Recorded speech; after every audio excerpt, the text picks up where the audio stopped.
right, the time is 4:30. Let's go ahead and call the meeting to order. Can we have a roll call, please? Mayor Walter. Here. Vice Mayor Anderson. Here. Councilmember Hawkins will be calling in during executive session. Councilmember Wall. Here. Councilmember Larson. Here. Councilmember Cortez will be calling in for executive session. And Councilmember Hughes. Here. We have a quorum. All right, thank you. At this time, I need a motion to adjournment to executive session. Make a motion to adjourn to executive session. Second. We have a motion and a second. All in favor? Aye. All opposed, same sign. Motion carries. We are adjourned.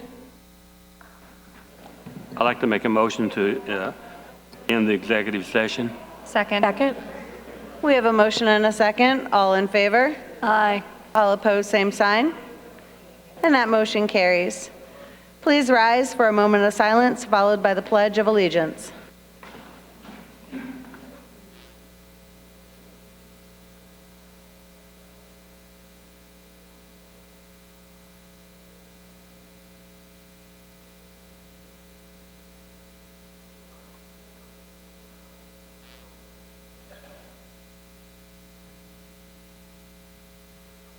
Thank you.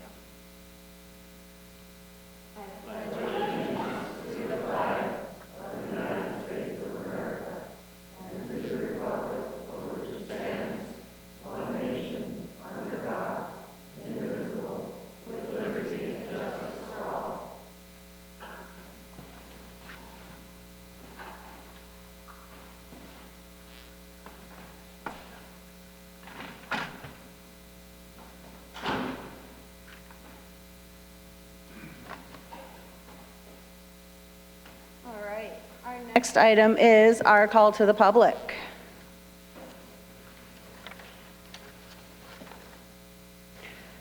Our call to the public for public comment on issues within the jurisdiction of the Town Council. Council rules limit public comment to 3 minutes.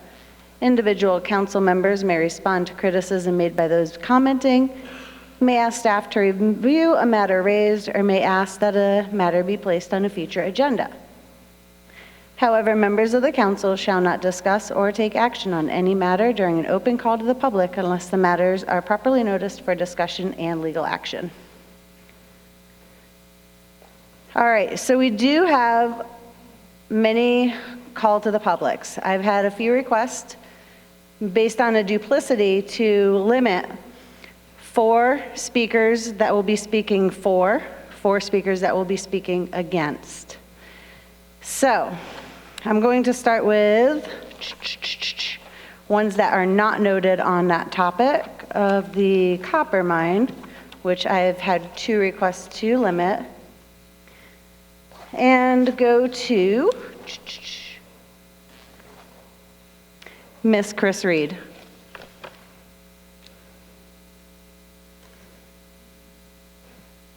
And then if you'd like to stay and speak at the end, there'll be that second call to the public, but just to honor our people that are here for presentations. Good evening, Mayor, Council, and staff.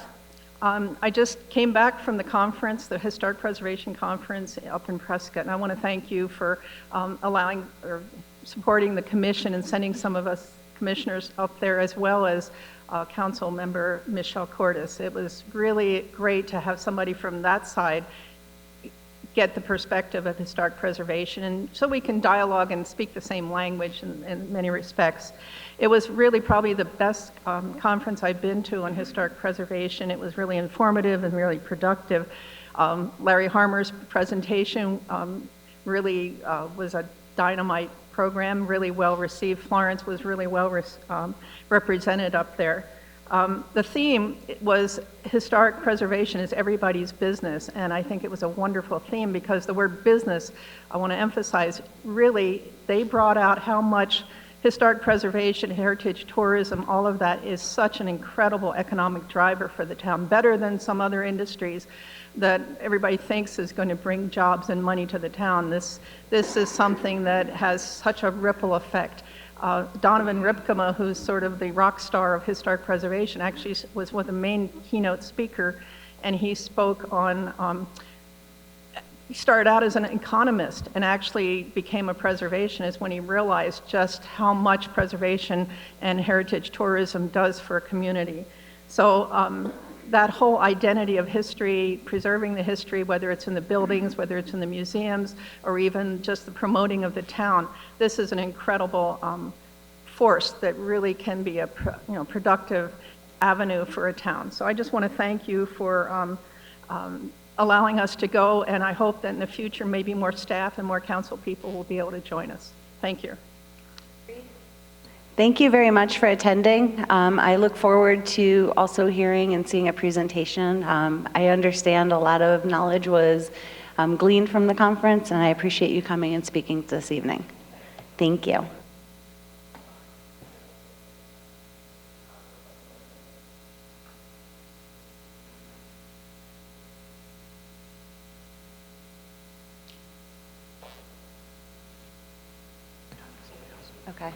Okay, so the two requests that I did receive, we are going to go ahead and change that timer, Ms. Lisa Garcia, to reflect 2 minutes.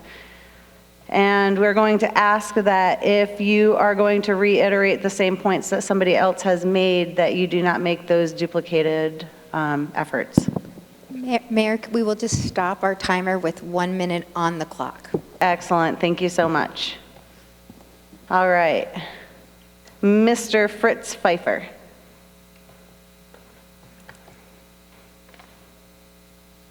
Thank you, Mayor Walder and the Town Council for this opportunity to speak regarding Florence Copper and the city of Florence, Arizona. I've been a resident of this town for 10 years plus, and I feel that I have some major concerns regarding the whole project and what it's going to cost the city and what it's going to cost us in taxes, or however it's going to be paid. $1.7 million plus, is that going to be taxed to us, or how is that going to be paid?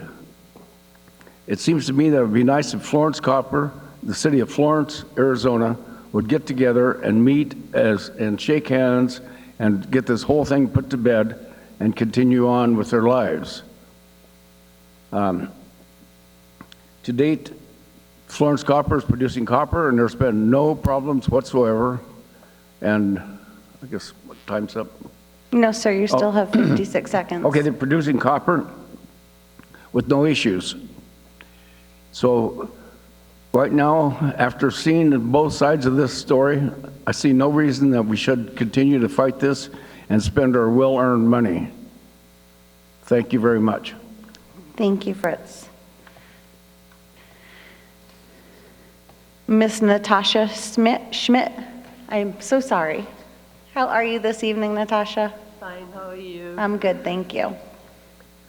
Madam Mayor, Town Council, Natasha Schmidt, 3668 West Saratoga Court, Florence. I'm against the mine, and I've been against the mine for the last 10 years, and I haven't changed my mind. I'm very concerned about our water, the quality. Plus, the mine in the middle of a residential area, it's just horrible, just horrible. And also, I'm concerned about the value of our property. Sure, the copper mine people say it is so safe. Right. That's what they said about the Titanic, and we all know what happened. Thank you. Thank you.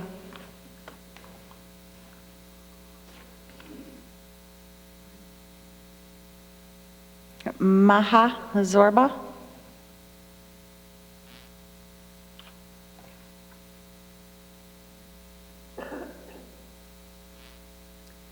Hello, Madam Mayor and council members. Hello. I'm new to Arizona in general and to this area, and I've been hearing a lot of opposing opinions about the two matters, and as I told everybody, I'd like to learn more about it so I can form an informed decision.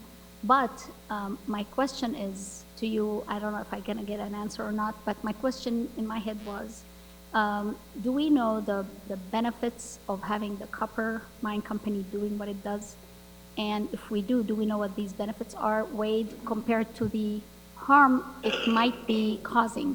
And do you guys know the difference? That's why you're suing them? My question is this why we're suing them? Is there enough support for us to, we just read about the millions we're going to be paying in fees, which might be coming out of us. And that's why I wanted to know if you guys weighed it, and I'd like, where would I learn about your opinion in it, to know if you weighed it, and is it worth the millions we're wasting on lawsuits that are not going anywhere? And if there are benefits to it, I think we should embrace it. If not, it should be publicized so everybody knows, and we stop like this dilemma that seems to be taking a lot of time and money of our town. Thank you very much. Thank you. Appreciate your feedback.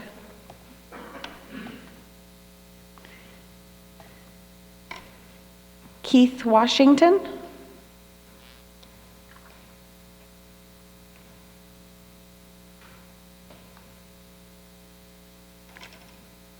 Keith Washington. Okay. Tim Winger.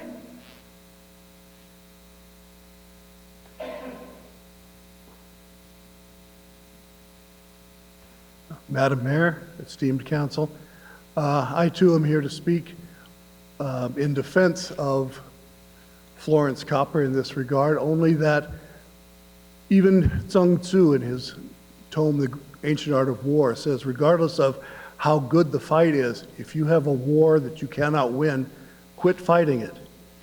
We're out almost $2 million so far in additional fines, in additional money we need to spend back to the Florence Copper for them defending the lawsuits.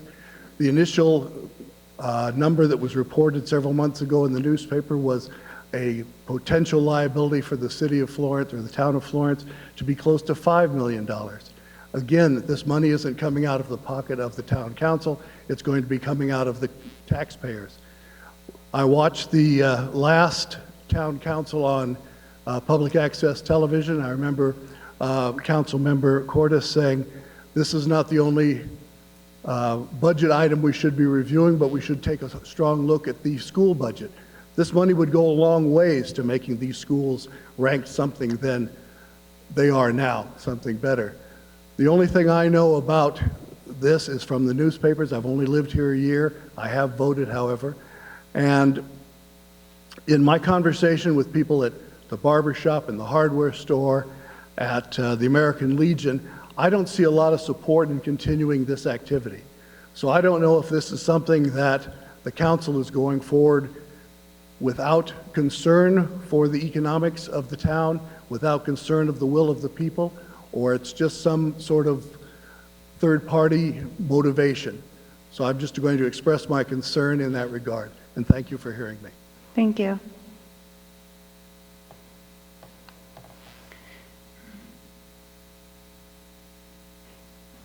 Kay Natasha, is that, did you fill out two? Did you fill out two? I believe it's for Armand Young. Okay, for Armand Young, yes. Yes, it does state that. Please come forward.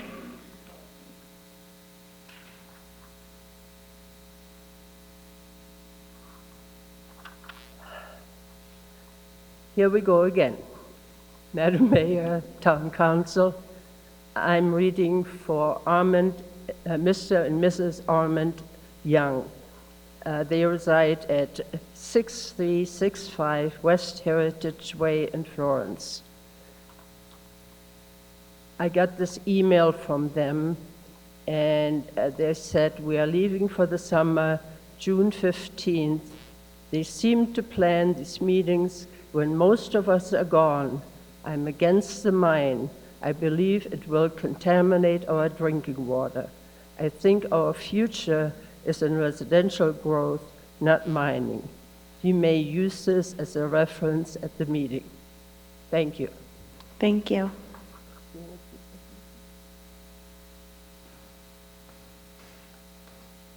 Brian Chipman.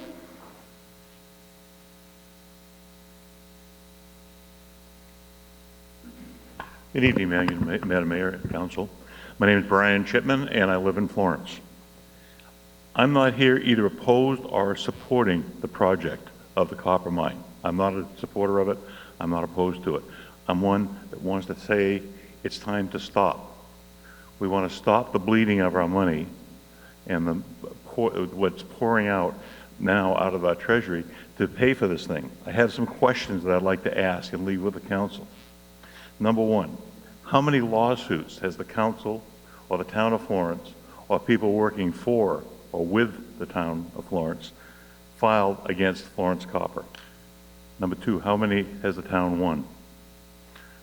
How many has the town, of those that they've lost, how many have they appealed? And how many appeals have you won? How much money has the town spent using internal staff in this litigation? The staff and the internal counsel. How much has the town spent on outside counsel in this series of litigations? Much of the time in the litigations is spent in executive sessions, such as today. Understand that those of us here, we don't know anything that happens there. All we hear is rumors. And so that's what we've got to work on. We see what's written in the newspaper. And I don't know if you folks believe the newspaper as much as I do, but that's all we have to look at. So we're asking I'd like to ask a number of questions. Number one, in the executive session, who is in the executive session? What attorneys are in there? What staff is in there? Are there attorneys and staff in there from Southwest Value Partners? Are there attorneys and staff in there from Johnson Utilities or Johnson Companies? Are there staff and attorneys in there? I apologize. Pulte? I hate cutting people off. I sincerely do. Sorry. But I do appreciate your feedback, and I will leave these questions. I have copies. I will leave them here for the people. thank you. For you folks. Absolutely. Thank you, Lisa. Will you make sure we get a copy of those? Okay. All right. Mr. Charles Watson.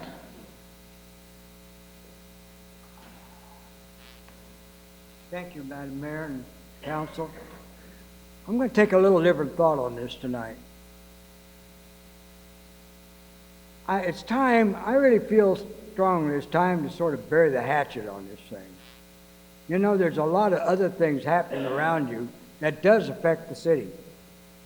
You got a lot of, we should be preparing for that too. Like you got factories getting ready to come in right away. This ain't down the road. They're coming in, going to affect this community right here, even if it's going to be Eloy and Coolidge and Cascadan. It still affects you, and we should be digging our heels in and preparing for it. The thing is, if we stop this arguing back and forth and try to come to an agreement that, you know, everybody agrees, and I've been saying that from the first, but this, I would rather see you take a look and say, what can the mine do for us? And they could do a lot. And I know you've got gentlemen in here, they've got organizations they want help with. There's things you could be involved in this city that they, I know, will contribute to a lot of this stuff once they just are for the city and the community. It's proven, and everywhere from down in Ajo, when Ajo was there, but it's gone now. But I've got about Miami and Superior. They do contribute to the communities. And I really think it's time that we roll up our sleeves, work together, put this thing to bed, and try to actually get along. I know it's going to create more jobs, but my point I'm trying to say is there's more jobs coming from this other stuff too down the line, and you got to start preparing for that too.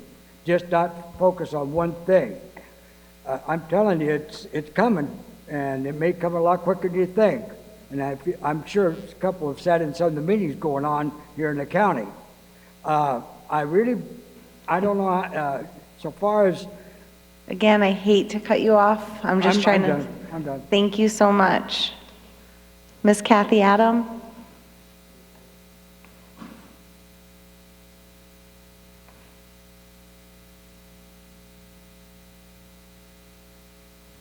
Mayor, Council. I'm Kathy Adam. I'm not here to speak on the copper project. I live at 240 East Ruggles. Two things. I wanted to follow up from last council meeting's Florence Teen Council presentation. And I wish we could do a whole meeting just on that. I was absolutely blown away. I've been a supporter from the get-go of the Florence Teen Council, and to see how far they've come, I couldn't be more proud, and I thank you for supporting them right from the get-go. I wanted to mention an unsung hero, Mr. David Lewis, who is kind of their leader. He's a young person himself, and I had seen him in the library before the Florence Teen Council, and the young people go to him for advice and mentoring and counseling, and I just feel he's in the right place at the right time, and those young people, I think, got so much more out of the program because of his leadership, so I just wanted to mention that quickly. I did want to speak a little bit about the active transportation plan. I have a request to make at the end of this, but I don't want this to be negative. I am so positive on everything our Parks and Recs department is doing. I participated in the focus group studies, and I thought they were terrific.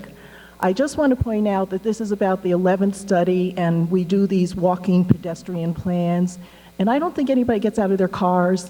In Florence, on Ruggles, and on Bailey, we have phone poles, water meters, and fire hydrants in the middle of the sidewalks. So they go out and they say, we have sidewalks. Well, they don't ever say they're impassable.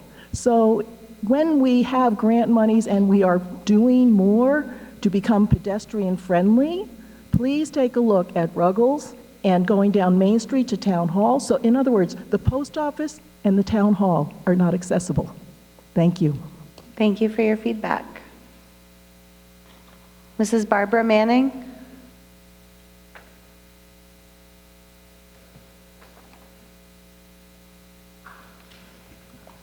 Good evening. My name is Barbara Manning. I reside at 3939 North Monument Drive in Florence. I realize that Madam Mayor and council members, I realize that you have to make a very critical decision on whether to appeal the zoning on the private land that Florence Copper owns. If you decide not to appeal, what will happen is that for 20 years, this company will be using over 1,000 acres and injecting a sulfuric acid solution into the ground.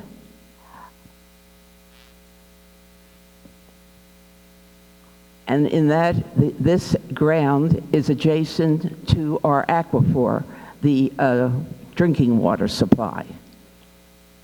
There are two facts that we have learned over the 10 years of discussion on this topic, and they are facts that you can't dispute. Number one, tracking the sulfuric acid solution and where it's going in the ground is very difficult to control.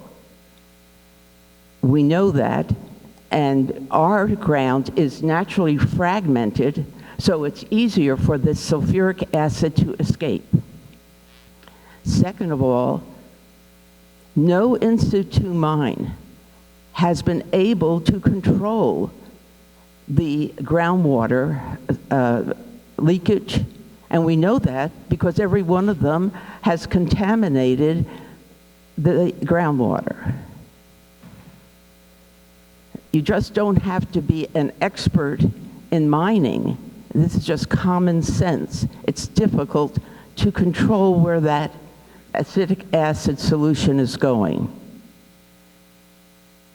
The financial implications to this town, should the water be contaminated, will be much more than the legal fees that you are paying now. Okay. Thank you very much. Thank you so much. And I also did get the letter that was with the request to speak. I'll make sure Ms. Lisa Garcia prints this off for council as well.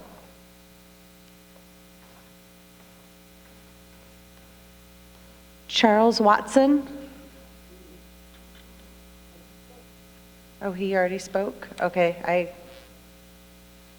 might have put that in the wrong pile, or there's a duplicate. Robert Pottinger?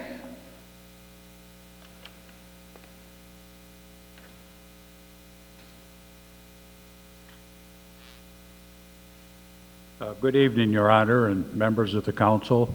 My name is Robert Pottinger, and I live in Florence, 85132. I'm a relatively new resident here, but just trying to catch up on the whole copper scenario here. It looks like a significant amount of money has already been awarded and adjudicated for the town of Florence to pay Florence Copper. Plus, it looks like the ongoing battle, if you want to call it that, plus the current and future legal fees that are going to accumulate and rise probably exponentially. It's going to get very much more expensive than what we know today. So with that, I ask, does the city have a non-governmental organization, a third-party entity that is supporting you to help defray these costs, or is advising you? And if so, could we find out who these people are? And are they going to contribute to the financial obligation that you're creating, either through direct payment or through payment in kind? But I'd like to know if there is such a third-party entity. Thank you. Thank you.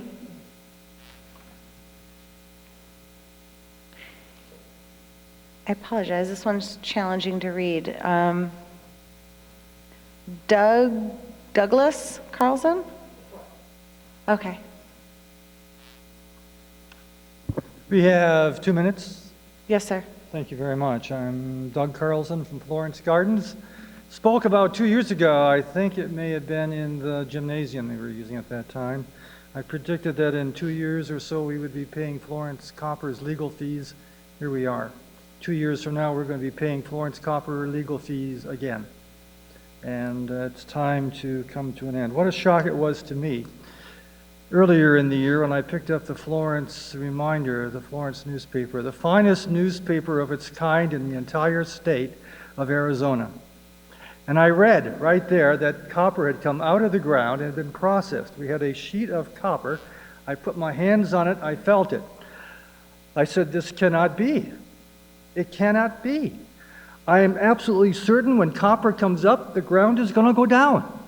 When I turn on the faucet, no water is going to come out, or it's going to come out a strange color, or it's going to have a bad smell. None of those things happen. So maybe the Florence Copper paper got their facts wrong, and nothing did come up. But as far as I can see, Florence Copper is producing, and none of those bad effects are happening. Contrary to what I have heard by many people opposed to Florence Copper, we have had many expert witnesses testifying that the ground would be safe, the water would be safe, there would be no leaching of chemicals. We are not putting arsenic or some kind of strange compound in the ground.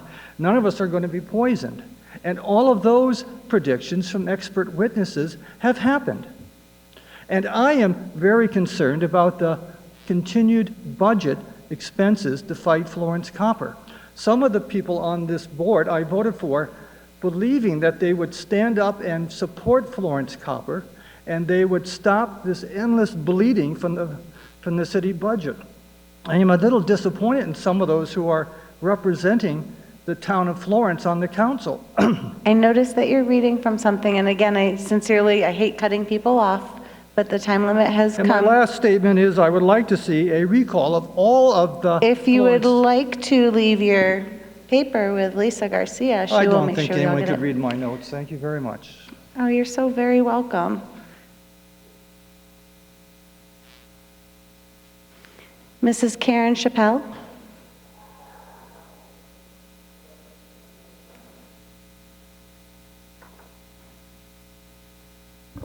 Honorable Mayor and City Council members, my name is Karen Chappelle.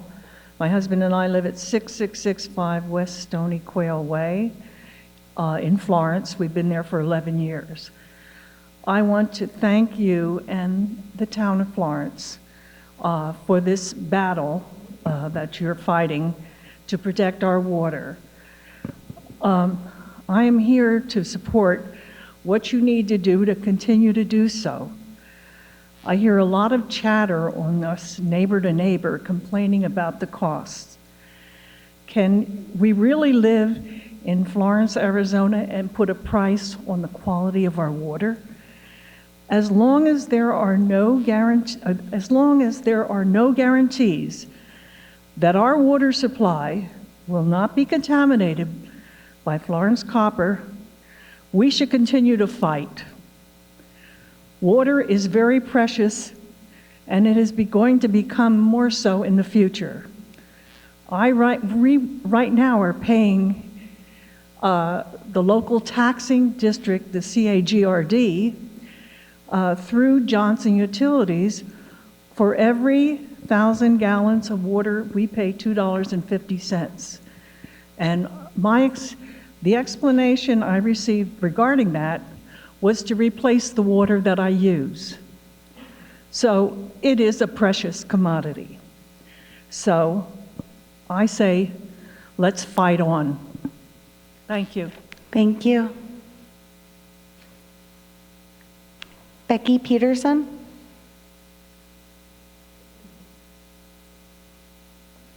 Madam Mayor, Council, I cannot speak to the safety or the wisdom of the in situ copper mining, but it does appear they have the legal right to do it, whether we agree or disagree. And fighting isn't going to change that.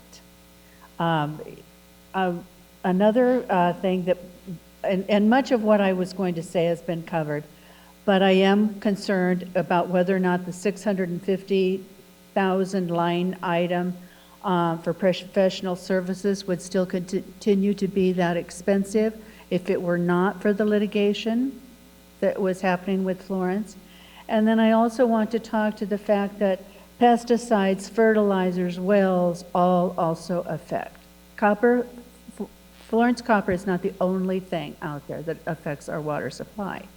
And even the drought. You start allowing more wells, water's pulled off, salt leaches into those aquifers, and at that point they're no longer useful to anybody. So let's kind of think of the whole picture at the same time. And that's all I had. Thank you. Ms. Becky?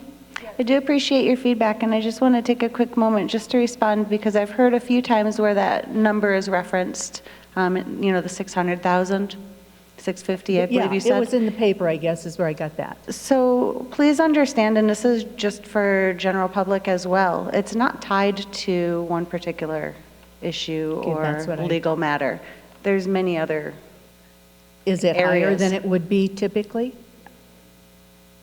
Do you Well, know? there's other things that I would defer to Cliff on this one at the end if you just want to go and speak with him, because Okay. it's legal, illegal, and he can, have a lengthier conversation, and I can right here from the dais. Okay, all right. I just think 4% of our town budget for the $1.7 million cost is pretty high. So, thank you. Thank you. I apologize ahead of time if I say your name incorrectly. Seraphim Larson? Okay, thank you so much. Yeah, a European study looked at 84 in situ mines situated on aquifers in the late 1990s to assess the impact to the water quality, and it turns out all of them leaked acid into the aquifer, and even worse, they ended up leaching radioactive nucleotides into the water. Every single one of them, there were no exceptions. And in fact, that's one reason BHP gave up on this very mine here in Florence in the 1990s. The EPA found very high levels of leachable radionucleotides that could leak into the aquifer. It's not just the acidic leaching agent, the sulfuric acid, it's the radioactive elements that come out of the rock together with the copper that get into the aquifer. It's the uranium and the radium that get into the drinking water. It's not just the acid, right? Have you seen the documentary going around, Chernobyl? Radiation is not a game. Do we want radiation in our drinking water? No, obviously. So according to the World Information Service on Energy, every single in situ mine located on an aquifer has created irreparable damage to the aquifer. There have not been any exceptions in the USA or Germany or Bulgaria or Ukraine or Australia or anywhere in the world in the history of in situ mining. The U.S. Geological Survey reported in 2009, to date, no remediation of an in situ operation in the U.S. has successfully returned the aquifer to baseline conditions, no matter what expert testimony has said, right? These are scientific studies. This is not up to dispute. So I'm very thankful that the town of Florence has stood firm against all of the mines and all the expert witnesses to protect this whole region's drinking water. The town of Florence has done an outstanding job standing up against this. So thank you for what you've done. Thank you. It is shameful that the state, that ADEC and the EPA have allowed this to continue. It is shameful what they've done. You've been the only one standing up for this. So it's been like a David and Goliath fight. So thank you for what you've done. And it's going to take a miracle to win this. So thank you. Thank you very much.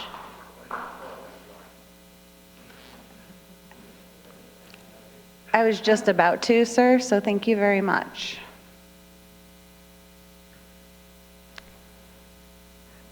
I think I called that already. All right, Mr. Robert Chopel.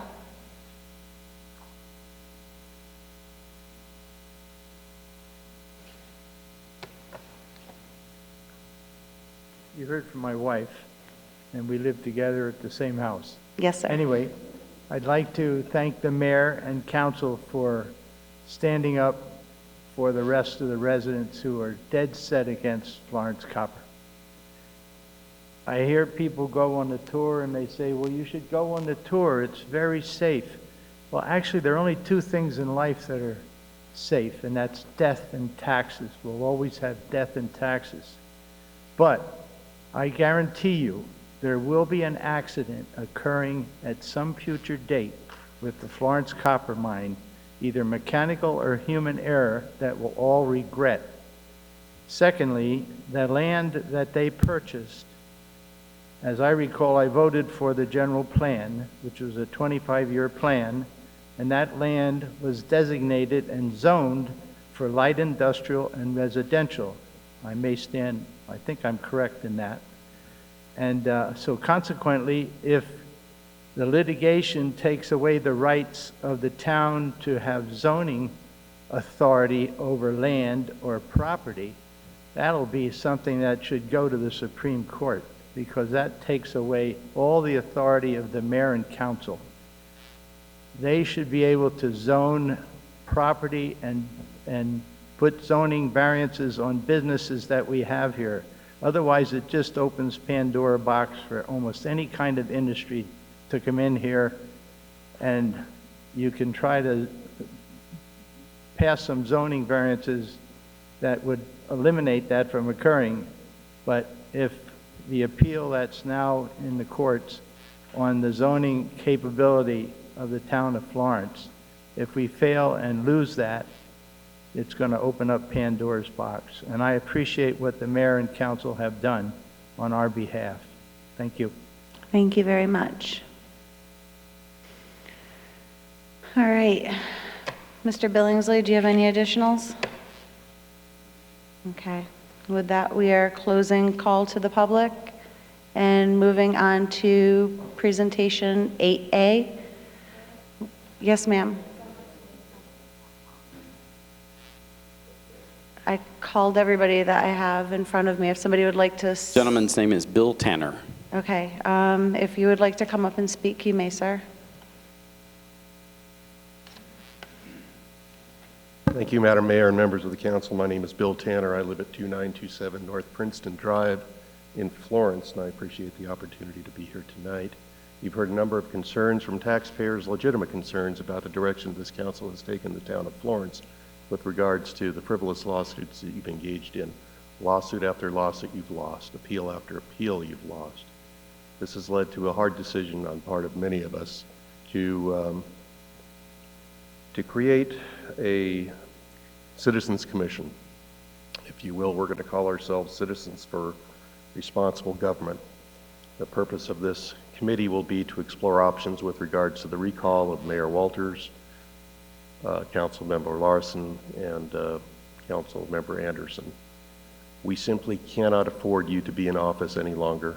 We simply cannot afford to watch our tax dollars be thrown out the window. Ultimately, we're going to have we're going to have to pay the bill for your faulty decisions, and we're simply not going to stand for that anymore. Thank you very much. Thank you. If you could fill out a form and make sure Lisa or Brent has that. Thank you.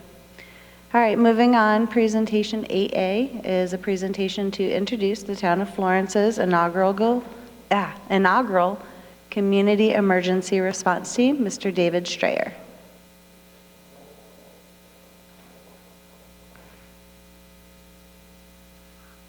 Madam Mayor, Vice Mayor, members of council, I am thrilled tonight to present to you Florence's first Community Emergency Response Team. I want to give you a little background and how we got to where we are tonight and these wonderful people that you're getting ready to meet. You may know a lot of them.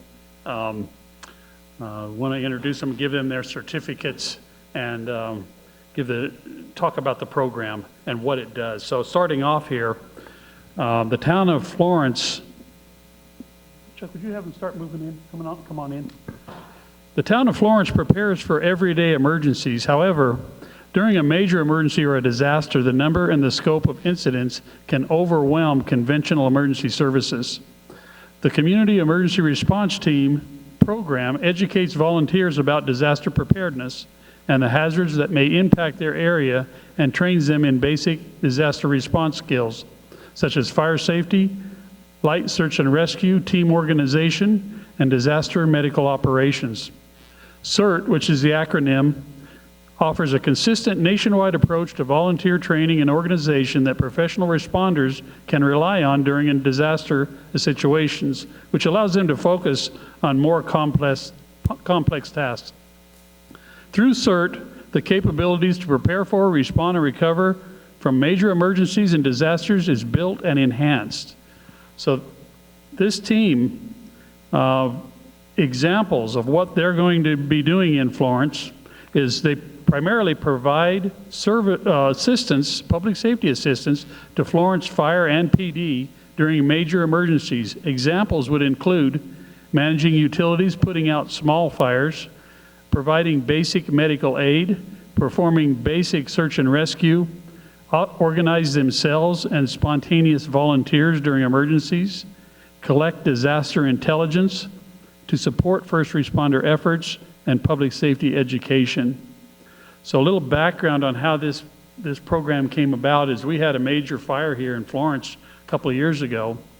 4,000 square foot garage burned down. It happened in August, and we had no ability to adequately provide rehab for our crews. It was pretty brutal to have a major fire in August in Arizona. So out of that, several things came into place. Our Pinal County Emergency Management Partners, which we really do a lot with and have a very good working relationship with, communicated to us that they had now had certified instructors in the CERT program. Along about the same time, the PD had a vehicle available that the council, it was a box truck for evidence. We repurposed that vehicle through the council's allocation of funds, and we're going to use that for our rehab vehicle. That came into play in the same time. And then with the funding, with the rehab of the truck, with the instructors, everything came together with the last remaining piece of having Florence fire personnel that were ready to stand up and get involved. So I can't say enough for how thrilled I am with this inaugural class, to the size, the dedication, the retention. They've already been involved in some drills and there's a lot planned for this group, and they've already done a lot. But it couldn't have happened without Pinal County Emergency Management and Maricopa. Their CERT team is very successful. They came out and provided instructors as well. And then we have two of our personnel, Donovan Edemzik and Mr. Mike Sherm, who really have grabbed a hold of this program and bonded with these folks and pulled it together.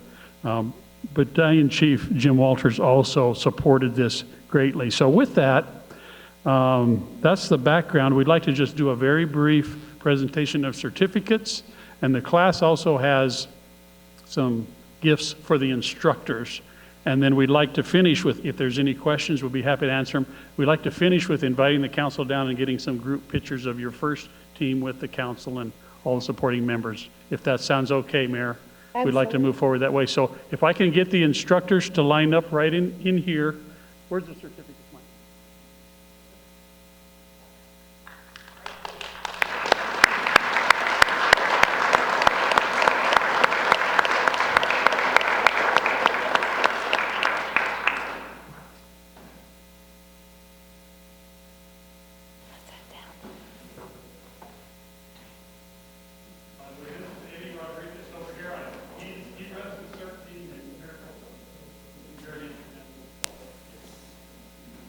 So as we call your name, if you'll come along and shake all our hands and get your certificate and return to where you were, that would be perfect.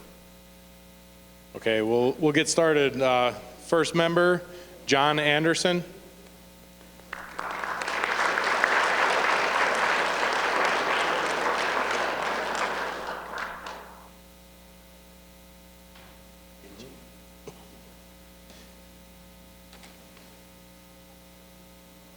Don Barrison.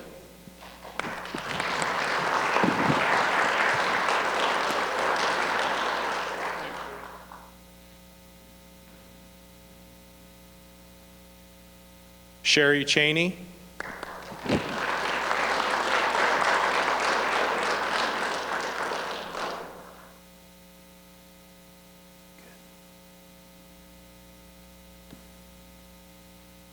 Mary Daniel.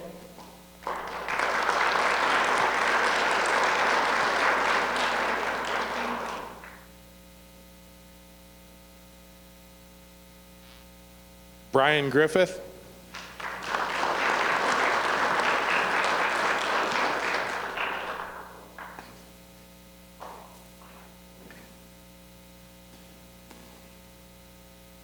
Glenda Hochstetler.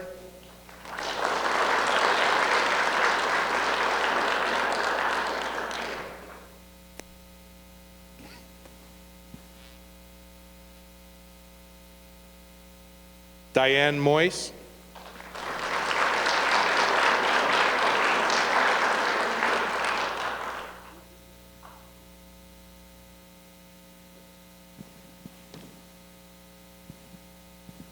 Judy Nelson.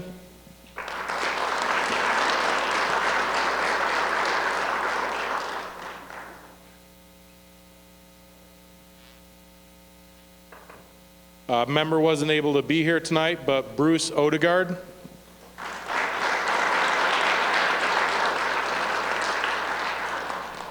Jamie Pechtel.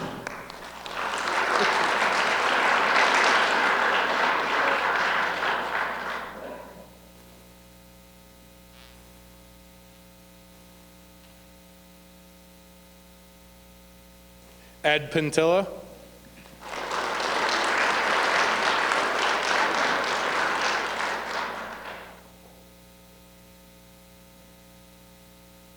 Ron Trom.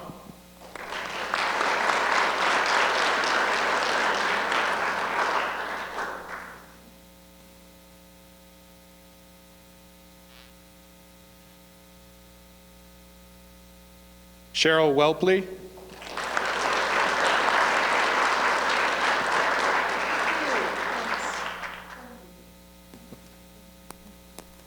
Congratulations.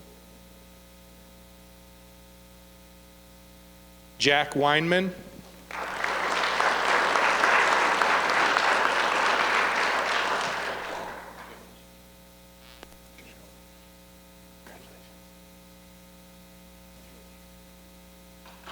Catherine Yates.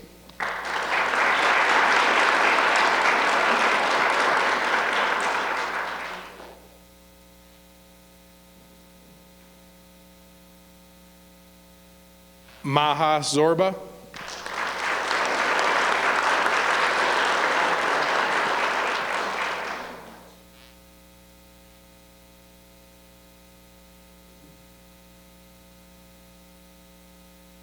And our Florence fire personnel, Donovan Adamchek.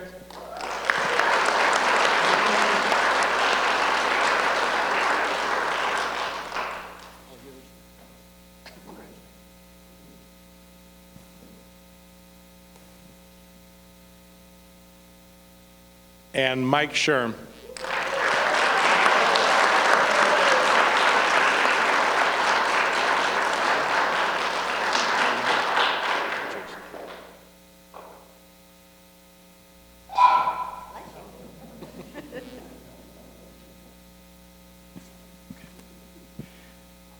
So as a class, we have some certificates of appreciation to hand out to our instructors. So, Eva? There are a couple instructors that aren't here, that were out of town. John Moquin is here. He's actually the Maricopa team lead, and appreciate all the work that he's done. Thank you, sir. And Dave Hudson is not here, and Bill Robertson are not here. They're both out of town for the day. And then we have, who we couldn't have done it without her, is Barb Elliott from Pinell County. Look at the big pictures. And then as a class, we came together the last day, and we have another couple of presentations. They're pretty big, so Devo's having a hard time.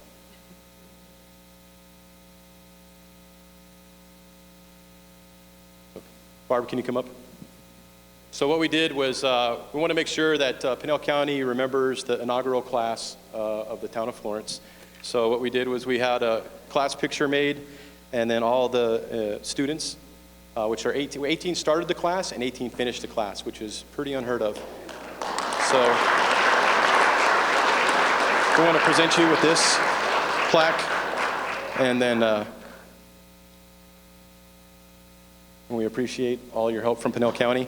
Guys, I love it. Absolutely love it. And then we have one more. What's that? Finally, we know that it takes a lot of hard work, especially from in the department. And this gentleman, every time I walked into his office and I was like, hey, we kind of need this, or we need this, or I need some help. Chief Dave Strayer, we want you to remember the inaugural class.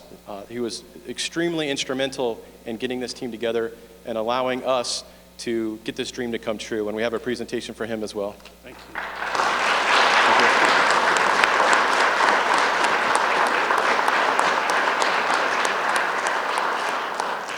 Thank you. Okay, finally, ever since the Roman times, generals have given trinkets, coins, medallions to troops that have done very good in the line of duty. These 18 individuals, well, 16 because I'm included in that. So yeah, 18 individuals put up with gave up a lot of time, effort, some evenings, and a full Saturday that wasn't in the coolest part of the time to come out and become the inaugural Florence team, 2019 one. So we have challenge coins for each of them. We'll explain later what happens with challenge coins because we don't have time. And then along with that, Devo has your official Florence ID that'll get you into all of our events for free as a volunteer.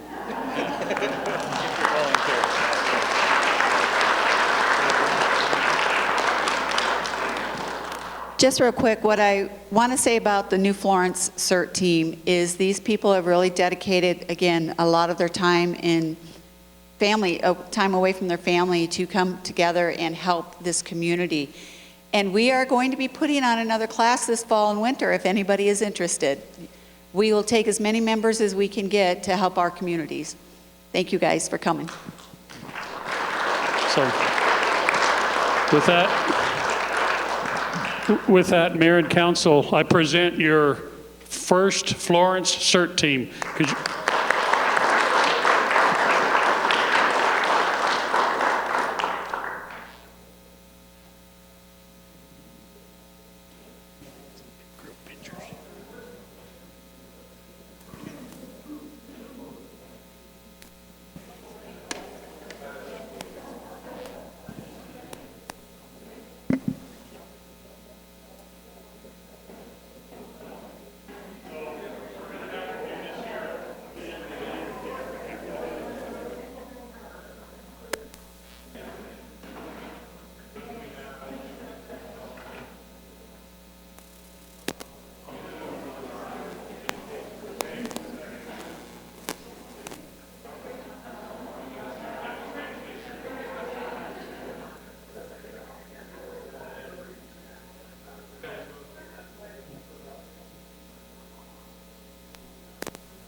podium.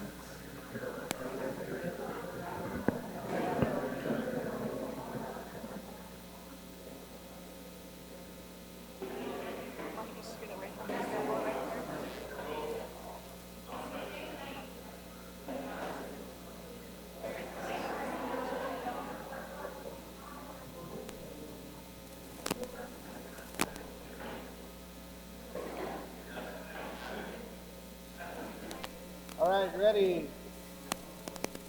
1, 2, 3.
Hey, Kristen.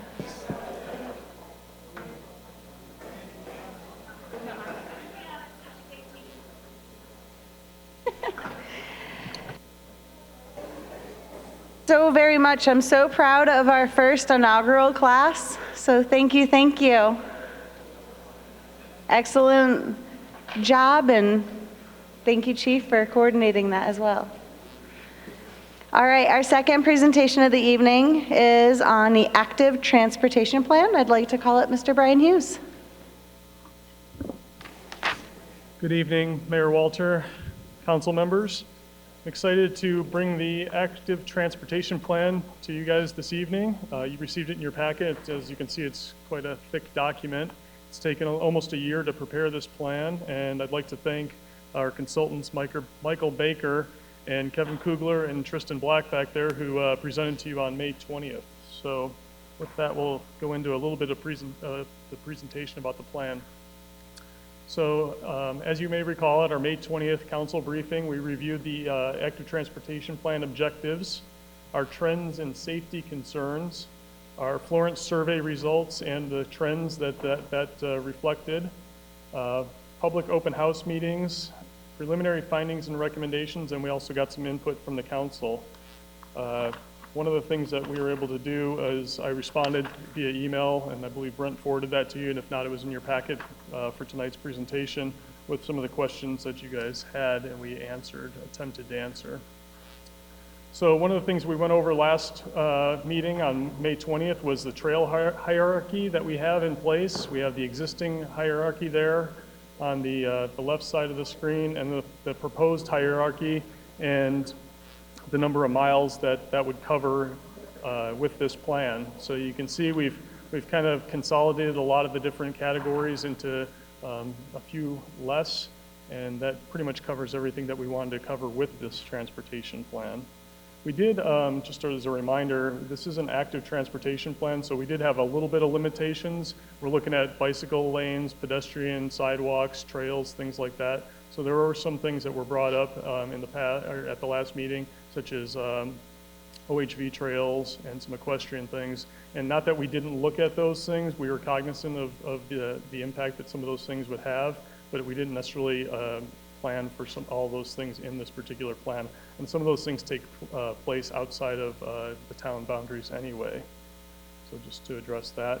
This was one of the requests from Councilmember Larson, is that we include both the on-street and off-street paths and trails. And you can see it looks much better on a bigger map. When you look at it on this screen, it looks like a lot of spaghetti, but all the trails and the sidewalks and things and bike lanes are covered in that map with the legend there on the bottom right. Here is an example of the facility cross-section that we have throughout. There's several different types of cross-sections. This one happens to be an example of the unpaved trails, so it's the 8 to 10 foot wide decomposed granite trail. This would be an example of something that we'd see along the CAP canal potentially, and or up in the Poston Butte Preserve area.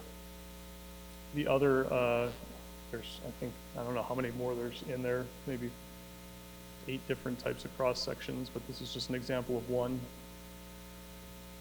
Here we have a map showing the recreational trail loops. These are some of the trails that we might be able to use for loops for bicycle rides, marathons, half marathons, things like that. That was one extra thing that we were able to get in this plan. And here we have different design standards for different features and facilities. So we've got everything from signed shared way roadways to paved shoulders, bike lanes, colored bike lanes, bicycle roundabouts, multi-use paths on-street and off-street, and different types of wayfinding signs, and how that's implemented in some of the other plans that we have. Here is an example of the action plan, and the action plan covers, I want to say five or six different pages in here. And one of the things that I was able to take a look at as I was going through it, and Brent and I discussed this, was what are our short, long-term, and medium, or short, medium, and long-term plans? And there are 30 different short-term plans, and with 19 of those being off-street facility actions, 3 of them programming actions, and 8 of them that are tourism and event actions. And those are things that, beginning with the next fiscal year, we can start budgeting for some of those items. We'll also look at the medium and long term, but the short term are things that we might be able to start tackling immediately in our CIP and our regular budget. Here is a summary of that action plan. Again, the number of actions for some of the different things, the on-street facilities, off-street facilities, transit, programming, tourism and events. Those recreational loops that we showed on the map earlier would fall under those tourism and events, potentially, actions that we could do. And then there's 12 different policies that we can begin to implement, along with some of the other plans that we have coming up with the transportation plan and the general plan coming up, as well as the Parks and Recreation Comprehensive Plan.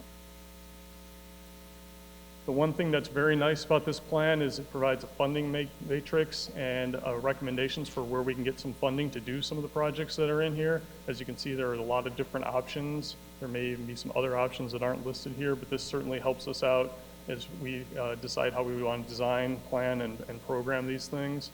A lot of these things will take a lot of time, and we will, it's nice to know that we have some resources to look at for funding besides the town's general fund and or the CIP fund.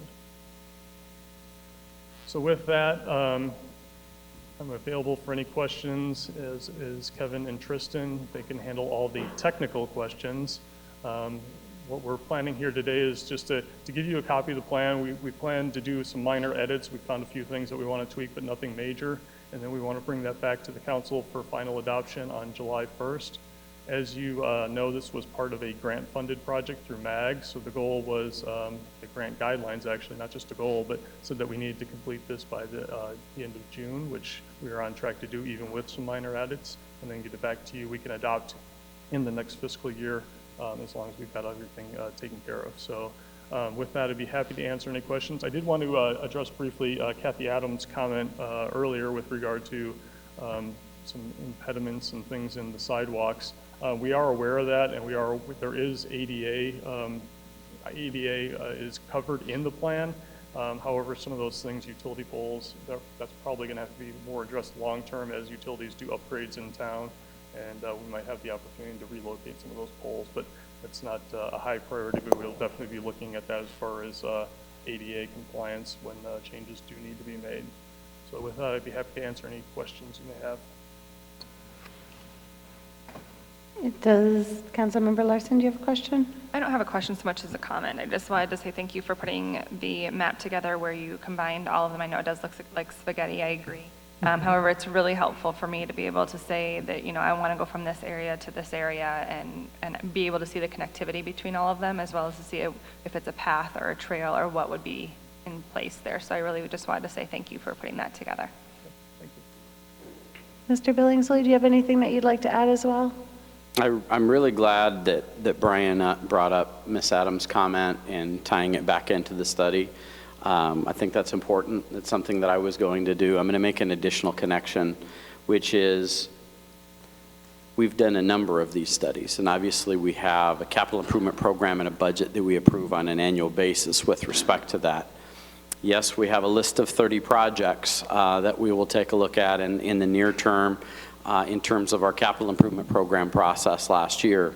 But even more importantly, we did the logical step of a safe routes to school study. In fact, 2 of them, which fed into this document, and we will be coming back, I believe, on the 1st, Jen, of July to bring a request for use of our community development block grant funding to actually do barrier removal on sidewalks in the areas addressed in the downtown by the Safe Routes to School plan. So tying all together, the planning, the safety analysis, and the funding for the better public good. So that kind of ties a little bow in that, and we can continue forward with for future projects. All right, thank you for adding that. Thank you, Brent.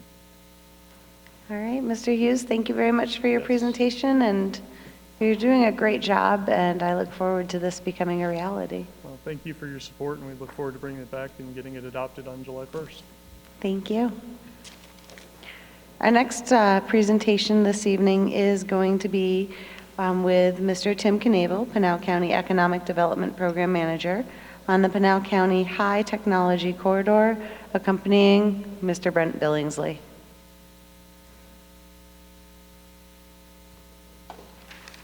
Good evening, Mayor and Council. Certainly appreciate the invitation to come and speak with you folks. As everybody knows, Pinal County is going fast forward right now in our economic development efforts. Our program is robust, and it's really going fast. And we're working on a project right now that we hope you'll be able to tell you this fall that if you take some of the ones we've already had, it exceeds it, just one project. It is going to be incredible.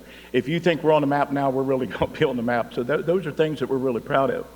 However, one of the things that we're looking at right now is the fact that our population is increasing dramatically, as you well know. It's almost 500,000. It's taken us 140-some years to get to 500,000, but it's only going to take us about 25 years to get to about 1.5 million. We're going to be able to gain about 1 million people. This is state figures, not mine. The state figures with between 20 to 30 years will increase by another 1 million. That's how fast this is going. And in recognition of this, the county's saying, okay, what do we do next? You know, we can't keep sticking with our 6 targeted sectors. We can't keep focusing on this or this. So what is it? It's going to be high tech, folks. That is the world we live in today, and it's not going to change. Information technology changes so often. It's every 6 months or something like it almost doubles. So those are the things we've got to take a look at. And the things that we already have in place in this county is incredible. But you can imagine what we have in 3 counties. And that's one of the reasons why I'm here tonight to talk about what we're going to call the Arizona Tech Corridor. Right now, we have Pima County that's already involved, and we're working with them. We had a big meeting with them today. We don't know about Maricopa County because they may even have their own corridor. The biggest problem we have is just north of Casa Grande. There's about a 22-mile stretch of Gila River Indian Nation, and they don't particularly like to participate in projects like this. So we don't want to have a big corridor on a map, and then there's this big gap. So that's one of the things we're going to have to figure out how we're going to bridge this with everything we've got. So how do we get the next one right here? All right. At the very beginning of all of our presentations, basically what this says, ladies and gentlemen, is that the county we are public servants, and we're going to use your taxpayers' dollars and our efforts and our experience to make sure that we create a better life for our county residents. And that's really what that all says. It's all fancy words and everything, but that basically is what it says. And it gives us an opportunity to be able to go out to the different groups like this and talk about it, show everybody what we're doing. I give about 45 presentations a year to different groups for all over the county and outside the county, talking about how we're doing this. And as everybody that's lived here for a while have seen, things have changed dramatically. I've been with the county almost 10 years. When I first started 10 years ago, we weren't in the best of shape. We're getting a little bit better shape than that. Last year for our budget, we had to increase our budget by $48 million. This year we increased it by $52 million. We had a $406 million budget last year, and we're over 500-some million this year. That's how much our revenues have generated through our economic development efforts. That's considerable. Nobody in the state of Arizona is doing that, and we're certainly proud of that. Okay, just a little background real quick. Our estimated population right now is about 457,000. That's a good guess. We don't really know, but next year will be our census, and we'll really find out. Certainly, we're the third most populated county in the state. We're only behind Pima County. We double the next county, and that's, I believe, Yavapai County. So we're a distant third, and they're a really distant fourth. 3.6% growth rate. We've maintained that, really, believe it or not, through almost all the bad times and good times. We've maintained that. So we're getting somewhere between 12, 15, it changes every year. We've had as much as 20,000 people come every year. We got to take care of that. That's a third of that's your workforce. So we got to find jobs and things like that. Our current workforce right now is about 184,000, and it increases every month. Every month we increase by about 1,000 people or so. And that's a little bit difficult. That's a good challenge to have, but it's still difficult. Our unemployment rate. Now, we haven't got the new one. It'll come out this Thursday. But we expect it to be lower than 4.5%. When I started, folks, in 2009, our unemployment rate was 13.2%. Last year in May of 2018, it was down at 4.1, our historic high and our historic low. That says a lot for what the county's been able to do, because let me tell you, that is a huge achievement for a county in a very short period of time. Unemployment rate, again, like I said, was 13.2, but it was highest. And that also, when we lower our employment rate, look what happens, our poverty rate went down too. Because more people working, more money, more things coming in, the poverty rate also goes down. We now have the lowest in the state of Arizona. That's significant for us. So in your packet today, I brought down to the folks here to City Hall a tremendous amount of information. I know it's kind of an overload and everything, but we've got several different things, marketing pieces, that all justify what I'm going to talk about with the Arizona Tech Corridor. And one of the things we're going to talk about, and Brent's going to help me out with it, and that is the big package you've got. It's a workforce skills survey. That's hot off the press. We just had that completed as of last Thursday. And what this does, it details across the county what our workforce skills are, and it also leads credence to the fact of what we're trying to put together. And Brent will talk about that in a minute, but here's the corridor we're talking about. And I'm sorry it doesn't show up very well on that bigger screen, on the smaller screen. Basically, it's the old Sun Corridor that was put into play 15, 20 years ago. It's called part of the Intermountain West. And there's several of these corridors across the United States. Ours is the most dynamic. They figure right now that'll have the most growth of all the different corridors. There are 14 of them, I believe. There's a coastal one, there's Piedmont, there's the California one. There's several different one of these big corridors. But 96% of all commerce in the state of Arizona happens in a corridor that extends from Yavapai County all the way down to Nogales. And that's where almost 80% or 85% of the entire population is too. So those are where the good things are going to happen. As you can see on the map, we've got different layers in there. We've got the green spaces. If you can see it very well up there, I know you can on your screen. Those are the opportunity zones. Those are the brand new zones that just become into effect. We got the last rules on those in April, and we've already had quite a bit of interest in that for a lot of housing projects and things like that. Adeline Allen at the county, our county housing director, has been working with that, and she has really brought it up to fore. We are going to have at the county, we're sponsoring this, we're going to have an opportunity zone meeting. We're going to bring on our attorneys that we work with, Snell and Wilmer out of Phoenix. They're going to help us and show people how these can work and how with the county we can help work it too. And we're going to market that. We're going to market very, very heavily. Those are great opportunities for us. You see we've got different companies and things on here.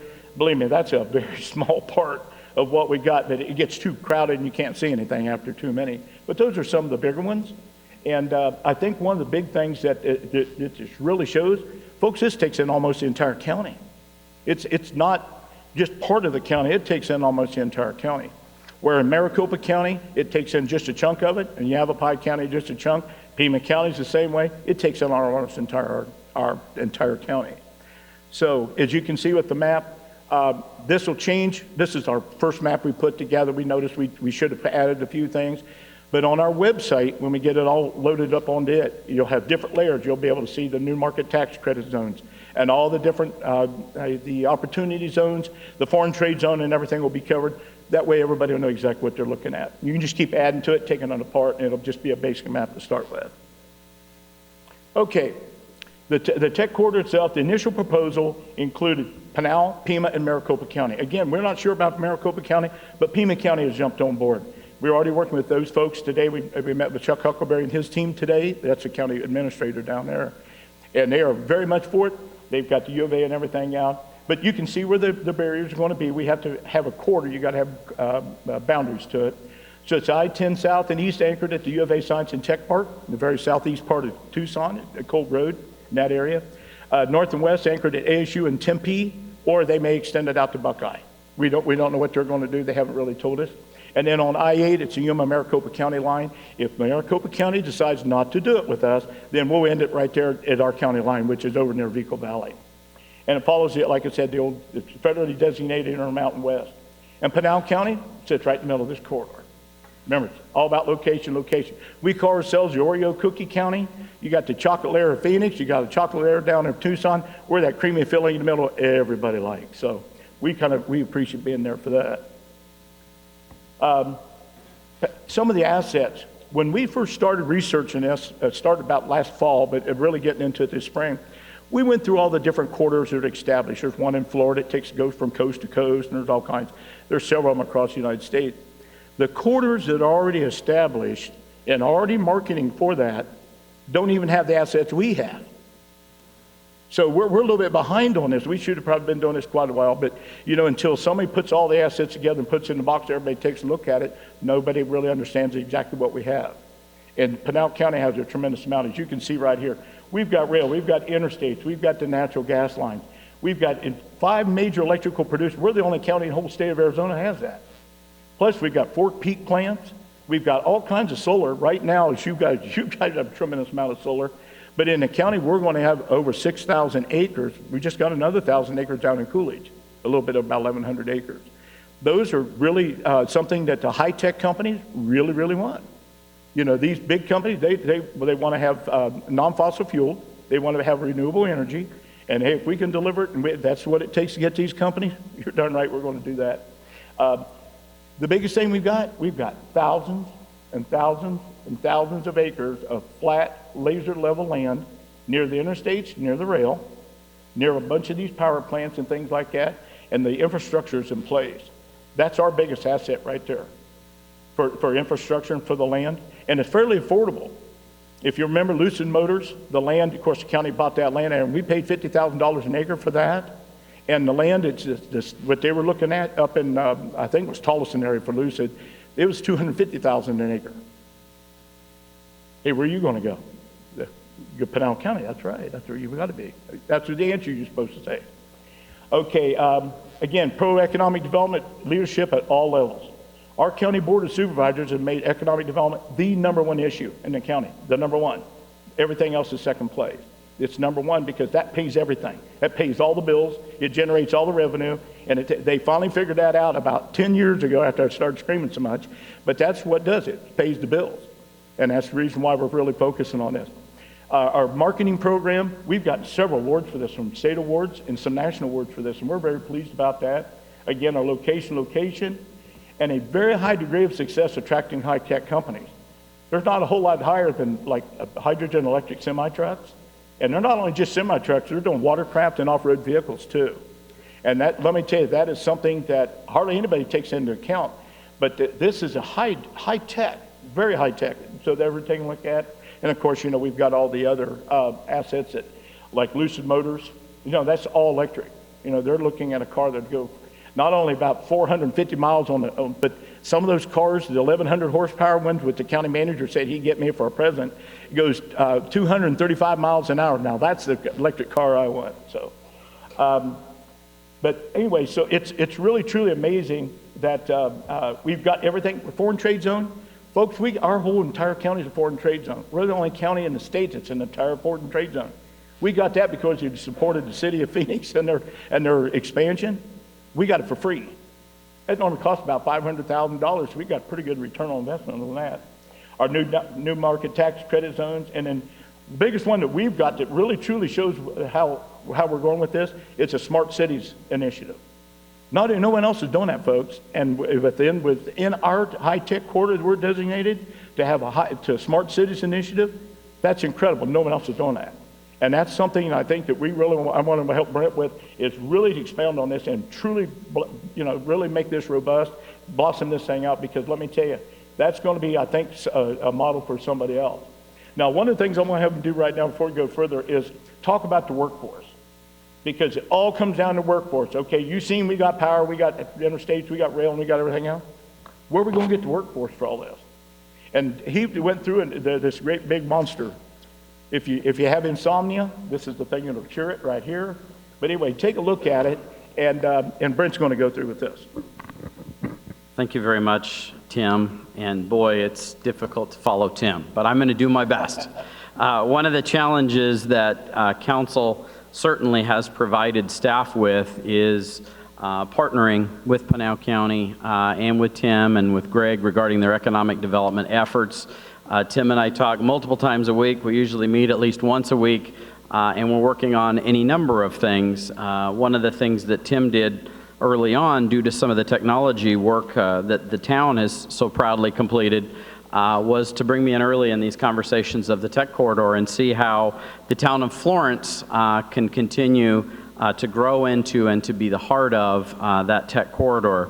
The study that you have in front of you, and for those watching on TV, it's called the Pinal County Skills Assessment Research Study, and it is dated June 2019, hot off the presses last week. It was completed by Strategic Research Initiatives. One of the things that makes this study very interesting and validates the fact that this is the third iteration. The first one was done in 2014, the second one in, I think, 2013, 2017, and 2019 with the most recent update.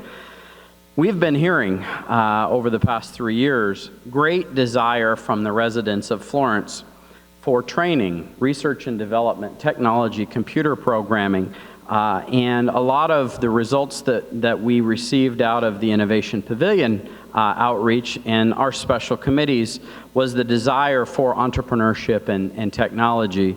Well, I'm happy to report that when the county was quizzed on these items, it gave me great pride to find some of the results and how they related to the town of Florence. So I'll share just a few of those anecdotes this evening. Would you believe that Florence and Coolidge has the highest interest among respondents in all of Pinal County for designing equipment and designing technology? The town of Florence and the town of Coolidge is the highest in Pinal County. Secondarily, according to the respondents, the town of Florence provides the most entrepreneurial support of any community in Pinal County.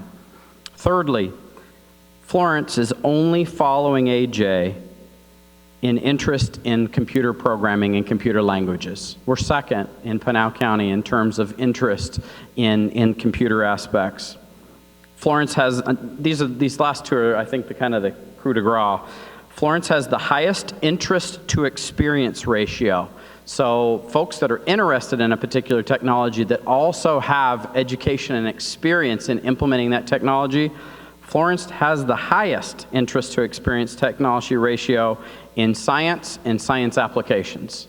Similarly, Florence and Coolidge have the highest interest to experience ratio in designing equipment or technology and inventing new products and services.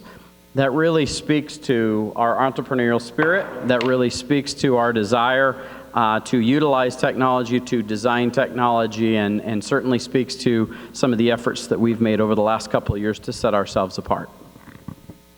Correct, and those are very good items that Brent brought up, because this is what it's going to take. This is the type of education, this is going to type of willpower, and the people that are interested in this, it's going to make this tech corridor flow. If not, it won't happen, folks. And what I've got up on there right now, these are some of the ones. Now, These aren't just high-tech companies because Tim Knable calls them a high-tech company or Brent calls them that. There is actually a company, it's called the Organization of Economic Development Cooperation or something like that. They set the standard for companies that are considered high-tech. Is it anything we dreamed up or we thought we dreamed of? But anyway, so everyone you see on here, these are ones that are declared and designated as high-tech companies. That's important when you have a high-tech corridor because you want to have a bunch of companies in there that don't fit and everybody, oh yeah, a bunch of, they think we're hillbillies already in Pinal County. We certainly don't want to give credence to that. But as you can see, there's a couple there. We got Subex and Severium from right here. But look at some of the other companies that we already have here. Folks, that's a very small portion of what we have available in the county. And that news project I was telling you about that was massive, this is going to have some of the highest tech individuals we'll ever have hired in this county. These folks compete at the Motorola level and stuff like that. This is going to be great. It won't be announced, I'm sorry, and it won't even get started under construction for probably about a year and a half. But they'll probably make an announcement this fall. So, but you can read it. Lucid Motors, Nikola Motors, Atessa, that's that great big giant R&D and racetrack complex that's going to be built out Interstate 8. Green Energy. The Green Energy project right now, we have a biogas company that's over in Stanfield, and we're going to build another one because they're on a process right now, building another about 1,000 feet away. What they do, they take from the TK dairy and all there, cows produce a whole lot of stuff every day. So anyway, so they take that and they put them in these just giant digesters. They're just mechanical stomachs is what they are. And they redigest that again. And then they extract, with bacteria added to it, they extract methane out of it. So now think of this. This is a pretty good deal for us. So we take our cow crap, we make methane out, we sell it to California, and they pay us for it. So we think that's just a pretty good deal for us. But Hexcel, I don't know if anybody hardly knows about it. They're a French company now, but they did a lot of stuff for NASA, still do. And they also made a lot of stuff for the space shuttle. So there's some extremely high stuff. And tennis shoes. What? And tennis shoes. And tennis shoes. So, and Abbott Labs, of course, that's nutrition, that's Ensure, Similac, and that's extremely they call it the bioag part of it. Frito-Lay, same thing. Bright Industries. Does everybody know who Bright Industries are? That's a company right down here in Coolidge. They do all hair coloring for Clairol and all these different companies. And they do it right there in town. It's amazing that hardly anybody knows about it, but they have 150, 175 employees there. So it's a great group. BioAg, Monsanto and Cargill, those are the two biggest names in the world for that. So we've got quite a bit of that. And of course, Subex, with some of the companies that he's working with and it's taking a look at Florence, that just adds right to it as well. Okay, now the 3 county assets. And we talked about Pinal County, we got a lot. Okay, what are all 3 of them? Now this is a very small part. In our 3 counties, we have available today 2.5 million workforce. 2.5 million workforce, folks. That is a tremendous amount of workforce. And they've got degrees of all level, assets and skills. We've got U of A, ASU. Those are big, 2 huge Research One institutions. I believe ASU right now is the largest university complex in the United States. They're giant. They beat out Ohio State, I believe, a couple of years ago. 60 million people live within a 450-mile radius of this area. That's huge for marketing and things like that. 3 major international airports. We don't have one in our county. Doesn't say we can't go across line. The airplanes don't know where there's a black line there on the ground that tells the difference between the 2. Union Pacific and Burlington Northern Santa Fe rail lines. Yes, that runs across the northern part of the state, but it also drops down through Prescott, through Wickenburg into Peoria area. So it comes out. It does meet right downtown by the Capitol. A direct access to California via plane, car, truck, and rail, and you can hitchhike if you want. Dozens of existing high-tech companies. We've already talked about it, but we're looking at your cluster-like activities, and those are the things that really. Right now, we changed our logo here a few years ago. We had to get a different identity than when we had, because the identity we had for a long time was a county manager that was in prison, and that we had to change that, folks, and we really did. So we just got away with everything we had, just threw it out, and just started really over again with a different type of identity and a different branding for us, and it has worked very, very well for us. But the other one, automotive, that's what this logo up here is all about. But it is, we've got tremendous amount. We've got all kinds of R&D. We've got driverless farm tractors. We've got cars that'll eventually be autonomous. Those the great big semi trucks, hydrogen electric, they'll be autonomous too. Eventually, now it's not today, but they will be eventually. Tucson already has a company called Too Simple that has autonomous semi trucks on the road today. They're going up and down the freeway, hauling freight out of Nogales all the way up to Phoenix. It's already here. So this stuff is already existing. We're just going to take it and certainly, go with it, make it work. So what's next? Land use study conducted by the U of A Science and Innovation College. We're working with those folks. We're going to get that. We've already had to Tohono O'odham, Pima County, Casa Grande. I believe Eloy said they were going to try to see if they get some funding for it. But those are the folks who are going to help us pay for this. If not, we'll pay for it. The counties, we've already agreed to do it anyway because it's our idea and we're going to go with it. And what this is going to help us do is just what companies are best suited with the assets we have in place. And then what assets do we need and infrastructure we need to enhance to create different needs. So there's a two-pronged approach to this. We'll deal with what we have now, and then as we get, just like the north-south corridor when it gets built, and some of the other roads that we're planning on building at the county level, once we get those things done, okay, then what can we do? Our statement of capability is this, but later on it's going to be this. And that's what we got to figure out when to break. Public and private buy-in on the proposal, especially local communities, just like Florence. Develop a huge co-marketing program because it's not going to be just about us. We could call it the Pinal County Tech Corridor and kick both Maricopa and Pima to the curb, but I don't think that'll happen. I don't think they'd appreciate it. But anyway, those are the things that we've got to work with. We've got to do a big marketing program. We're not talking a few $1,000s. We're probably talking a couple $1 million to be able to market this because this is going to be marketed worldwide, not just nationally, but worldwide. Seek state and federal assistance because there's all kinds of grants and stuff we can get, but we don't even know what we need first, and then we'll go after that. And then we got to get all 3 county boards of supervisors support. We've already got ours.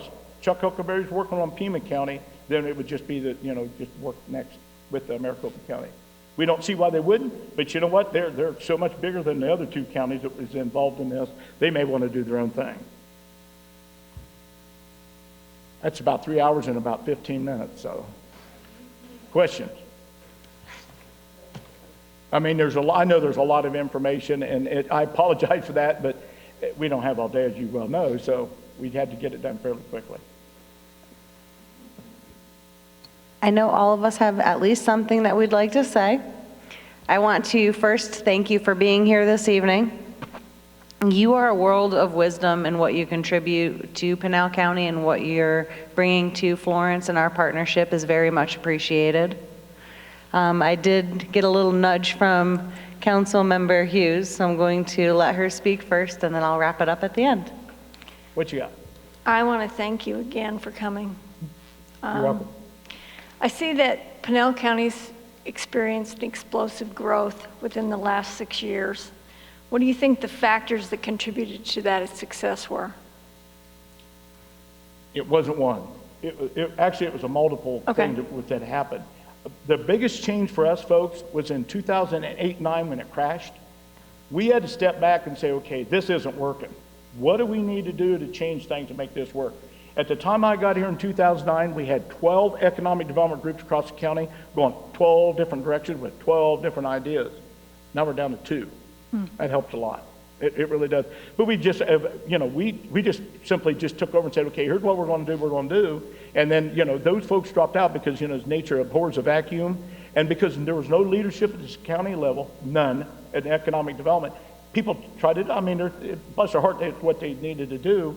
But it come to the point where the county, okay, we're going to take a leadership role in this. And then, of course, we had several elections that changed the dynamics of things.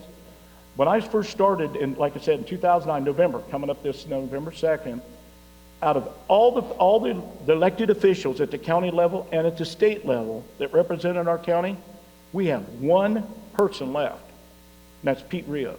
He's our district chair for this district right here. He's the only politician we got left. Everybody else has been replaced sometime, multiple times, but they've been replaced. Out of all the different folks at the county level that were department directors, there's 3 of us left. Me, Adeline Allen, Housing, and Chris, Denise Keller with the Library District. We're the only 3 left. We had to change internally. Now, I know I was going to call you supervisor, but Councilmember Hughes, that was probably what we had to do the first. We had to change internally. Okay. I mean, we had to go through and we just said, okay, this fits, this don't. We just crashed. We took some departments and folded them together, some we threw out. We didn't need them anymore. They weren't effective. that was probably our biggest change, was we had to do it internally, because before you can market externally, you got to remove all the things that keep from happening internally. They were paying me to go and recruit companies. I'd bring them to the county, nothing get done because there was 18 billion rules against it, and it was all county rules. It wasn't like federal rules and state rules. Those were for everybody. But for us, it was county. And we had to go through our county, our big back, our Bible, we call it, and just start erasing all those kind of things. And we did. We finally went through and just took out. So that was a big change. But when the Board of Supervisors declared economic development as #1 for the county, then everybody folded into that and said, okay, I support, and here's how I'm going to support. Even the sheriff's office supports it. The attorney's office supports it. Everybody supports it because that helps pay the bills. Like I said, 4 years ago, folks, we were down to $400-some thousand in our $400-some million for our budget. Now we're over $500 million, and it's going to increase again next year, and then next year, and then next year. Because as you well know, if we generate $1 in revenue, we got to budget it. So as we keep generating more revenue, we see that happening. And this is something that the Board of Supervisors feels that this is what's going to happen down the road. How do we prepare, not 5 years, not 10 years, not even 20, but how about 30 years down the road? And that's what the tech quarter is all about. But anyway, so there was a multitude of things that happened. It wasn't one silver bullet. It was multiple things, but as we got one thing got done, and we got one thing done, and we just started mashing it all together. Okay. And then, of course, you have to have the buy-in from the supervisor. That's the only way it works. They're the ones that approve everything. Then I have a generalized question. Because you're, on everything that you've shared, and you've shared an awful lot with us, how do you measure success as the Economic Development Director? How do you measure that? Can you give tangible results? We don't always look at it as dollars. It's easy to do that. Oh, we brought in this much money. Yeah, well, I told you, we had to increase our budget because of that much money. But really, the sign of success for us is when the unemployment rate went down and the poverty rate went down. That's a sure sign of success for anybody, because it was so high. Both of them were just so extraordinarily high. Okay, so what caused that? That's a measurement for us. Okay. It's easy to get trapped up in all the dollars. Yes, we know it brings in dollars. That's why we do it. That's what we live on. Yes, that's what the county does. We live on tax money. But it's not all about that, because I've been working with projects like these big solar projects. Now, we get property tax off them. They don't create hardly any jobs. 2 or 3 jobs is about sometimes all they make. That big 1,000-acre one we just approved down there, that thing's only going to produce probably 5 jobs total. That's just to go out there and maintain the equipment. But it's an act that it adds to everything that we're trying to do. We need the solar, so we'll go after those kind of things, and we put those things in place. So that's one of the things I think that I like that question, because no one really ever asked us that before. What's our measurable? Mm-hmm. We do. We look at the social aspect of all this too, because everybody thinks in economic development we want to pave everything, put up a smokestack. That is absolutely not true. This money that we're getting that helps us, we're putting in huge parks. We're upgrading all of our park system. And those are the things that give a quality of life to the people. So when we can raise the quality of life up, that means a lot to us. Because again, we have almost 500,000 people, and we adopted the live, work, and play. I don't know if you guys have ever heard that or even heard the county even mention it. It's live. Okay, let's have affordable communities that are safe, have good protection, and good infrastructure and everything in place. And work. Let's get some great jobs here. That's the part that's really good. Let's get some good paying jobs. When I worked for the state of Arizona, I did that in 2000 through almost 2005. Basically, Pinal County was a dumping ground for both Maricopa County and Pima County for the jobs nobody wanted because they didn't pay anything. And that's all we were ever with. If you don't come to us now because you don't even qualify for our county incentive programs, if you don't come and start paying a minimum of $15.50 an hour with benefits, we don't even talk to you. Folks, I don't have to and I won't. And we tell people that, what's the first thing I ask, what do you guys pay? Oh, well, we pay, well, there's another county that'll probably be good for you. We don't have to take that anymore, and we won't. So that's a probably pretty good measurable right there. Is I get calls all the time. Well, we only paid 12 audios. You don't even qualify for our program. You don't qualify for any state. You certainly don't qualify for ours, and you will not get the Board of Supervisors support. If you want to change something, you're not going to be able to change it in our county. We are after these good paying jobs because that's what these taxpayers are paying tax dollars for. It's my job to go get them along with everybody else at the county. That's their job. My last question is, would you be willing to help us on the economic development section of our upcoming strategic? I'm sorry, what was that again, please? A little bit louder. Would you be willing to come and help us with our economic development section of our I live 2 strategic blocks up the plan? street. I live 2 blocks up the street, be more than happy to. No, but yeah, I've helped with other communities too, Okay. Because not everybody's got all the time, all the wherewithal. They don't have somebody like Brent or somebody like that really helps that. But you're absolutely glad to. Thank you. And one of the reasons that some of the communities have always been kind of, here's the county, we know that we're the biggest kid in the room.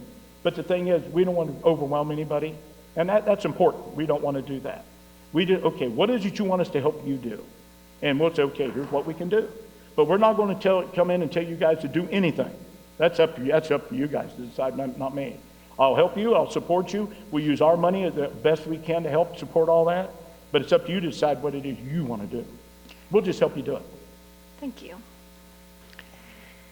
Nope, absolutely. Excellent questions. And with that, I know that I do want to give some kudos. Our town manager has been working very well with Tim, and they've had numerous meetings, and that is going to be part of what's going to be brought forward. If you want to share just a little bit of that, Mr. Billingsley.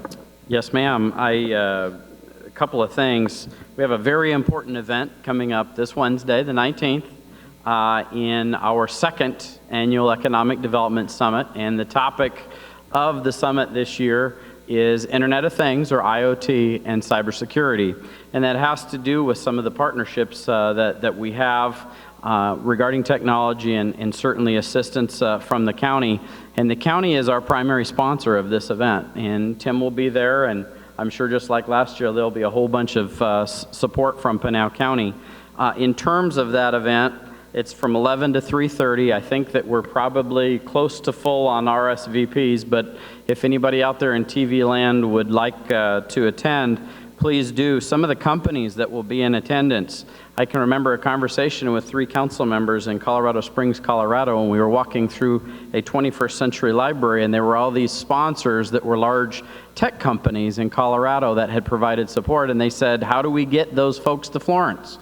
Some of the folks that are going to attend: Verizon, T-Mobile, Spherium, Mueller, Arizona Public Service, Cox, Microsoft, Zayo, AT&T, or whatever the new AT&T is. I forgot what they're called, but Melander, Berkeley Risk. These are some of the corporations that will be in attendance. Some of the governments in attendance: Pinal County, Marana, Paradise Valley, Cottonwood, Florence Unified School District, Pinal County ESA, Pinal Alliance, CAG, U of A, MAG, City of Globe. That's a short list of entities that will be in attendance on Wednesday. So I'm very much looking forward to it and very much appreciate the county's support on that effort. And one of the things that you can see what this does, it drives interest. Everything we're doing, everything we do is a stair step up next. We had to take baby steps, now we're taking leaps. And sometimes a little bit scary, all of a sudden we're taking this big leap. But this just shows, again, people want to be part of that. But you have to have a good product, and you have to be able to really market it really, really well. And that's what we're doing. And I think once we get this corridor put in place, which will be done probably by the end of this year, we want to be able to start marketing it internationally. I think you're going to see a tremendous amount of effort by a lot of companies taking a look here. It is to the point now, and this is something I've been very, very proud of since I've been here, is when I worked for the Department of Commerce, we had to travel everywhere. We had to go to trade shows and everything. I've never yet left this county one time to visit a client, ever. And that just absolutely astounds people, even in Phoenix, because they have to go travel and stuff. We have people call us. We keep adding this stuff and putting things together. Once we get this corridor put together, there'll just be more calls, more calls, and more calls. It's a lot cheaper for me to sit in my office and answer the phone than for me to get on an airplane and fly anywhere. A lot safer, too, unless you're flying, especially flying one of those what was it, 758, 778, or whatever those planes are that crash. Well, you don't want to ride those things right now. So 787s? I couldn't even remember the name of those things. 758, 730? 757s or something. So any other questions? Councilmember Wall? I'm sure there'll be other questions. I'm kind of overwhelmed with everything that you've brought to our attention. I really appreciate it, and I am so supportive of the partnership that is developing between Pinal County, Town of Florence, and all our other communities throughout the county. So thank you very much. You're welcome. One of the things people across this county truly have forgotten, that Florence is a county seat. A lot of people don't realize that for some reason. That is the reason why you see us all the time. You come to the county seat. You know, I rarely travel anywhere else around the county for meetings and things. We used to have them right here. This is a county seat. We're supposed to remind them of that occasionally. You know, ma'am, I have no idea when that kind of got away, but we return it because at the courthouse that we put about $6 million in, well, the taxpayers put $6 million into. We have all kinds of rooms over there that we have people there for meetings all the time because we are the county seat. None of us forget that now, and that's a really good thing. And we thank you for letting us host some of this stuff. It's always good to be able to partner with our local communities, but especially with the county seat. It all works out real well. I really appreciate how you tied that in, because that is a very important part of who the town of Florence is in regards to the county seat. And I don't ever want anybody to forget that. But it's very enjoyable to be able to do this because, again, I can walk down here if I had to. So that's always a good thing, save a lot on gasoline. But I walk by here about every morning, so I wave at everybody. There's nobody here, but I still wave. I hear your air conditioner kick on over here every once in a while when I walk by. So. Councilmember Larson, Vice Mayor Anderson, do either of you? Well, I did talk to Tim a little about this on Saturday, and yes, we did. And I need to say he looks a whole lot better. Yeah, it's Saturday. You know what we were actually going to do? All of us that got that moulage and all the bullet wounds and stuff, we was actually going to march up down Main Street here and just see if we could. Someone thought we were like the Walking Dead or something like that because everybody's full of bullet holes and blood running off of and stuff. Tim was an actor in the active shooting incident that we had. But now I want to thank you for coming tonight. You've answered most of my questions, and I look forward for the town to support the county and the county support the town. I think that's a grand relationship. Thank you for coming tonight. Look forward to seeing you again here. You're welcome. And folks, again, I'm up here on the second floor of that county court at the old brick one. And please, anytime I can come down and talk to any committee or anything like that, I'm willing to do that. I do it for all the other cities. I'd love to do it here too. Thank you. I just wanted to say thank you for coming out and echo the same sentiments that you've provided us with so much great information, and to hear such optimistic statements about the things that are going to be happening in the future is just very encouraging.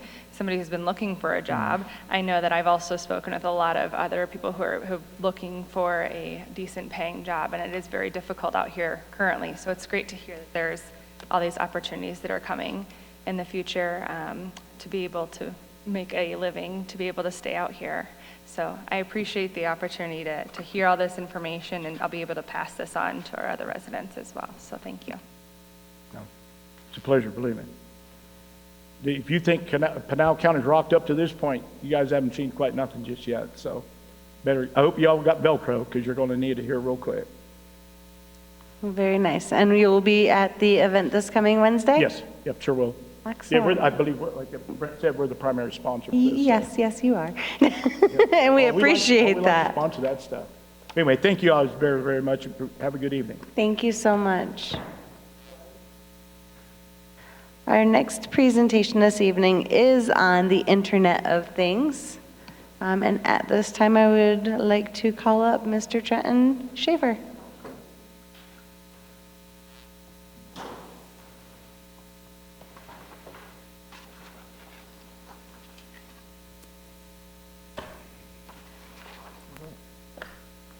I'm going to break my device first. There we go.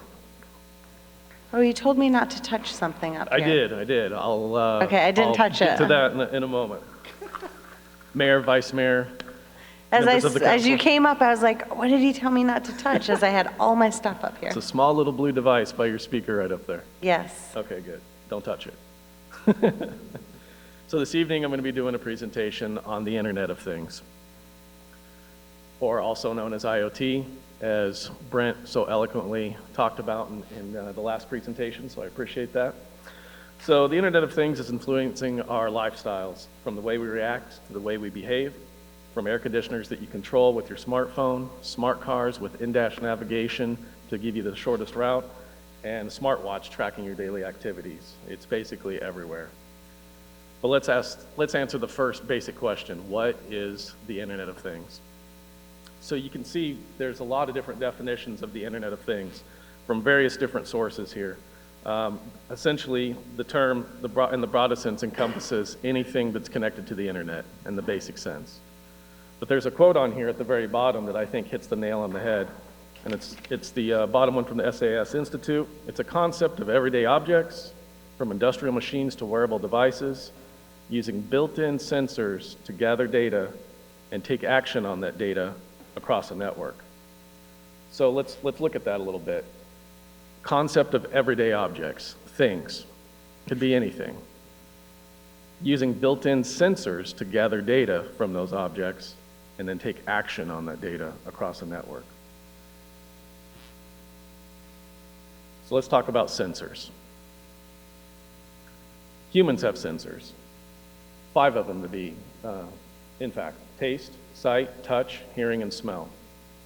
All of those sensing organs for those senses communicate back to our brains with information about what it is we're tasting, what it is we're seeing, what it is we're touching, hearing, smelling, and allows us to perceive and interact with our worlds. Things can also have sensors that apply in the same regard. So you think about maybe a home security camera, or your thermostat, or maybe smart lighting, a smoke detector, even your car. They all have small sensors installed throughout them that give them vision, that give them hearing, that even can give them smell. So this is a prototype sensor, really small, costs a couple dollars.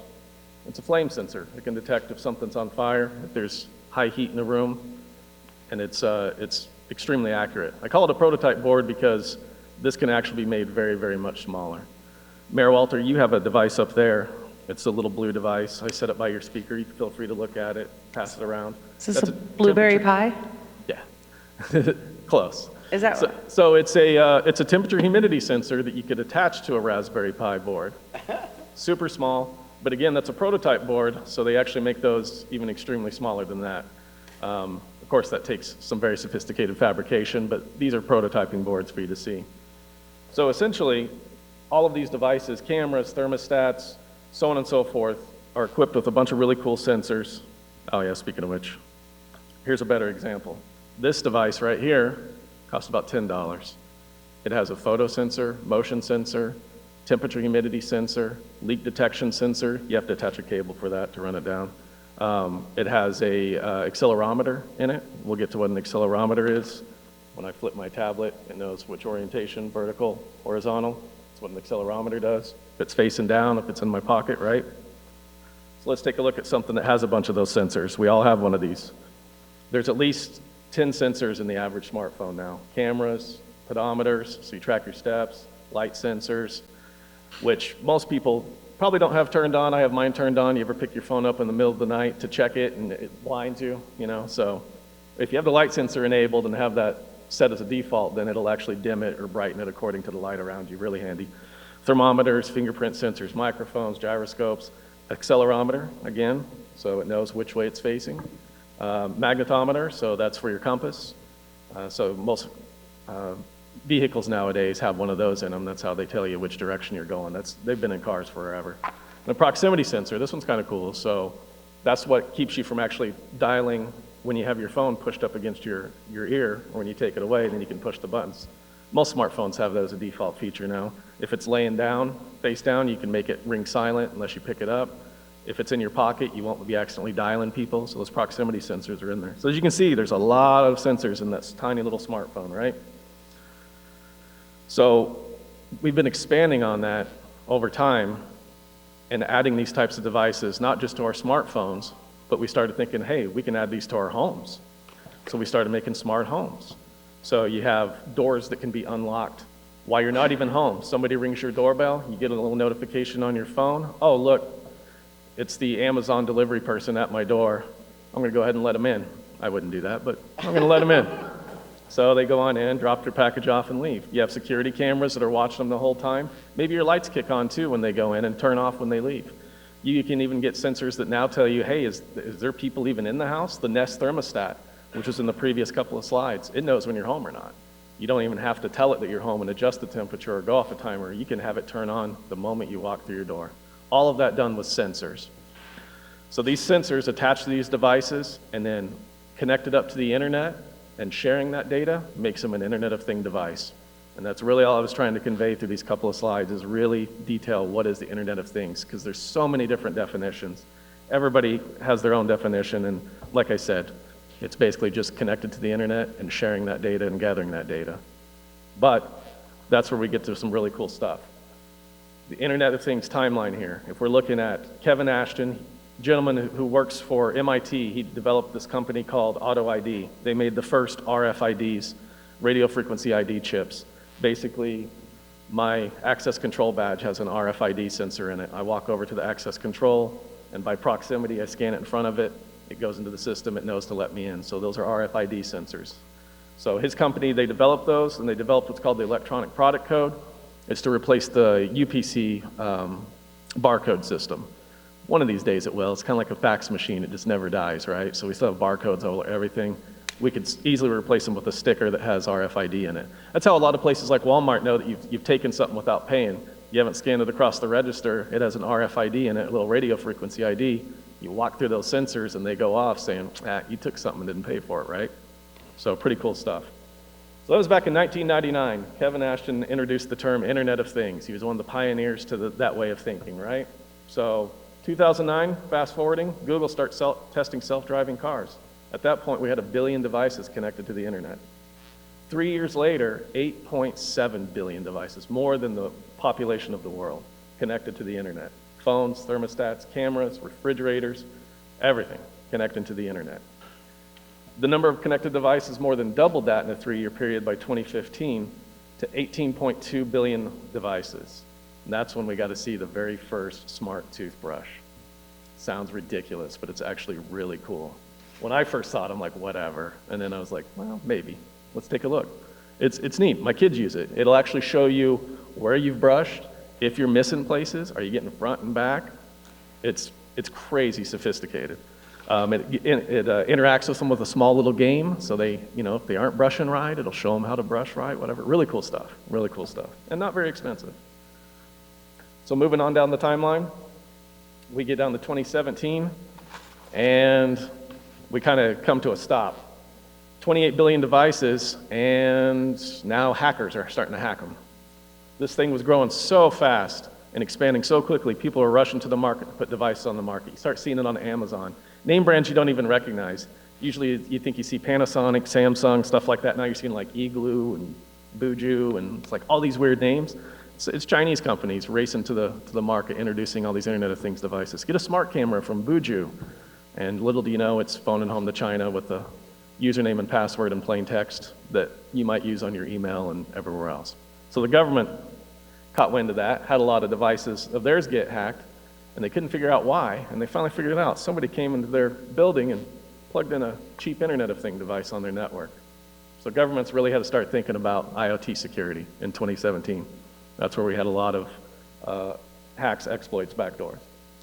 So here we are, 2019, pivotal year for the Internet of Things. Alexa, Ring, Nest, all household names. I bet you every one of you have heard of at least one of those.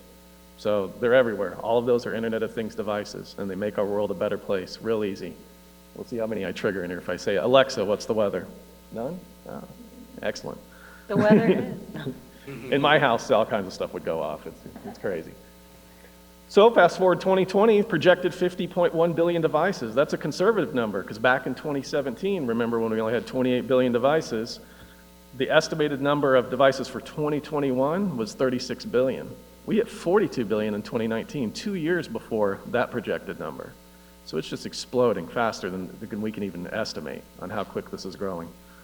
The estimated IoT market value in 2020 is expected to be $8.9 trillion. That's a ridiculous number. IoT security spending is only going to reach 3.1 billion by 2021. Kind of big shift there. And it wasn't because Internet of Things has been around for, almost 2 decades. And it wasn't until 2017 that everybody started thinking, oh, security. Yeah, maybe we need to look into that. Maybe we should look at these devices and see how they're being made. But it's still a good number, 3.1 billion, and they're going to continue to grow. So this is a cool slide. I'm not going to read this whole slide, so don't worry. It's the National League of Cities. It's their Center of City Solutions and Applied Research. Essentially, it's describing the Internet of Things and connected cities. Connected city is a smart city. You hear that term all the time. Everybody uses that term. Smart city, smart city, smart city. Well, what does it mean? So we're doing a couple of things on here, so I'm just gonna go over a couple of the points. It's really small. Sorry, it looked bigger on my 48-inch monitor. So I'll try to work through it here. Water and wastewater monitoring, monitoring devices that can detect leaks, as well as water pressure, and determine whether the water infrastructure is working properly or wastewater is working properly. We get down to waste management sensors. These are sensors just as small as these that you can put inside trash cans and determine if it need to dump the garbage or not. And then you can route people effectively. They can pull up a map and say, all right, I got to get this trash can over by the Silver King, and then the other one down by the museum, and all the rest are fine. I don't need to waste my time going trash can to trash can to trash can, right? And you can scale that, further out. Places like RAD or something like that could start putting them in their dumpsters, and they could run more effective routing. Save time, save money, a lot of cool stuff. Lighting, LED lighting. LED lighting, we've got LED lights here, and you got LED lights all over the place, your phone, probably in your house or whatnot. But this isn't just LED lights. These are smart poles that you install the lights on. So they can have different sensors. They can have 5G antennas for your phones. They can have camera systems put in them, traffic control systems, people counters for crosswalks. A lot of different things can be put in these, and on the cheap. Like I said, this is like $5-10 and costs pennies a year to run. Also to point out, this runs on a lithium-ion battery that, depending on the amount of times that you're reading it, has a 10 to 20 year shelf life. So quits working after 10 years, you scrap it. It was only $10 10 years ago. Cost you maybe $6 for the last 10 years to run it, and you just go buy another one. By then, it'll be even better, smaller, do all kinds of new things, right? All right, so moving along. So vehicle fleet communication, we actually do that right now. We do it through T-Mobile Sync Up Fleet. We can see where our cars are at any time. We can geofence them. Are they leaving the city limits? We can check for speeding, idle times. We also can get engine light notifications. They get a check engine light. Normally you have to take it in somewhere and do a diagnostic on it. It does it on the fly and sends a notification to our fleet manager saying, hey, this specific vehicle has a problem, and it's a bad problem. So he's like, okay, I'll call him, tell him to pull over, we'll come get him, and then we'll tow the vehicle, make sure we don't do any further damage to the vehicle, right? Or it might be something as simple as, it's time to change the oil. Just call it in for oil service, right? So the biggest thing on here, because this is a really big slide, I'll just move right through it, broadband infrastructure. It's kind of hard to see on here, has a little circle icon with some sliders on it. If you notice on all the numbers on that city picture, it's underneath every single one of them. And that's broadband infrastructure. That's your connectivity, that's your network. You have all these sensors collecting data, you gotta be able to get it back home to be able to read that data, right? So you need connectivity, whether that's Wi-Fi, low power radio, like LoRaWAN, fiber infrastructure, whatever it is, it has to be connected to the internet, and it needs that. That's its backbone. That's how all this works. The town of Florence has actually been working with a couple different partners, one which council approved quite a while back, I think it was November, Airbeam. They're going to be providing us with some additional fiber infrastructure here in our town. But Zayo's another entity. They're one of the larger entities. They're the ones that run all the fiber across the United States. I think they're at maybe it's 22 million, okay, now 2.2 million miles. And so they're running that infrastructure, and then other companies like Airbeam, Cox, CenturyLink, all can jump on those fiber lines and connect up cities, connect up other cities, connect up smart poles, connect up whatever we need to connect up on it. But that infrastructure is paramount. You have to have it to make it work, right?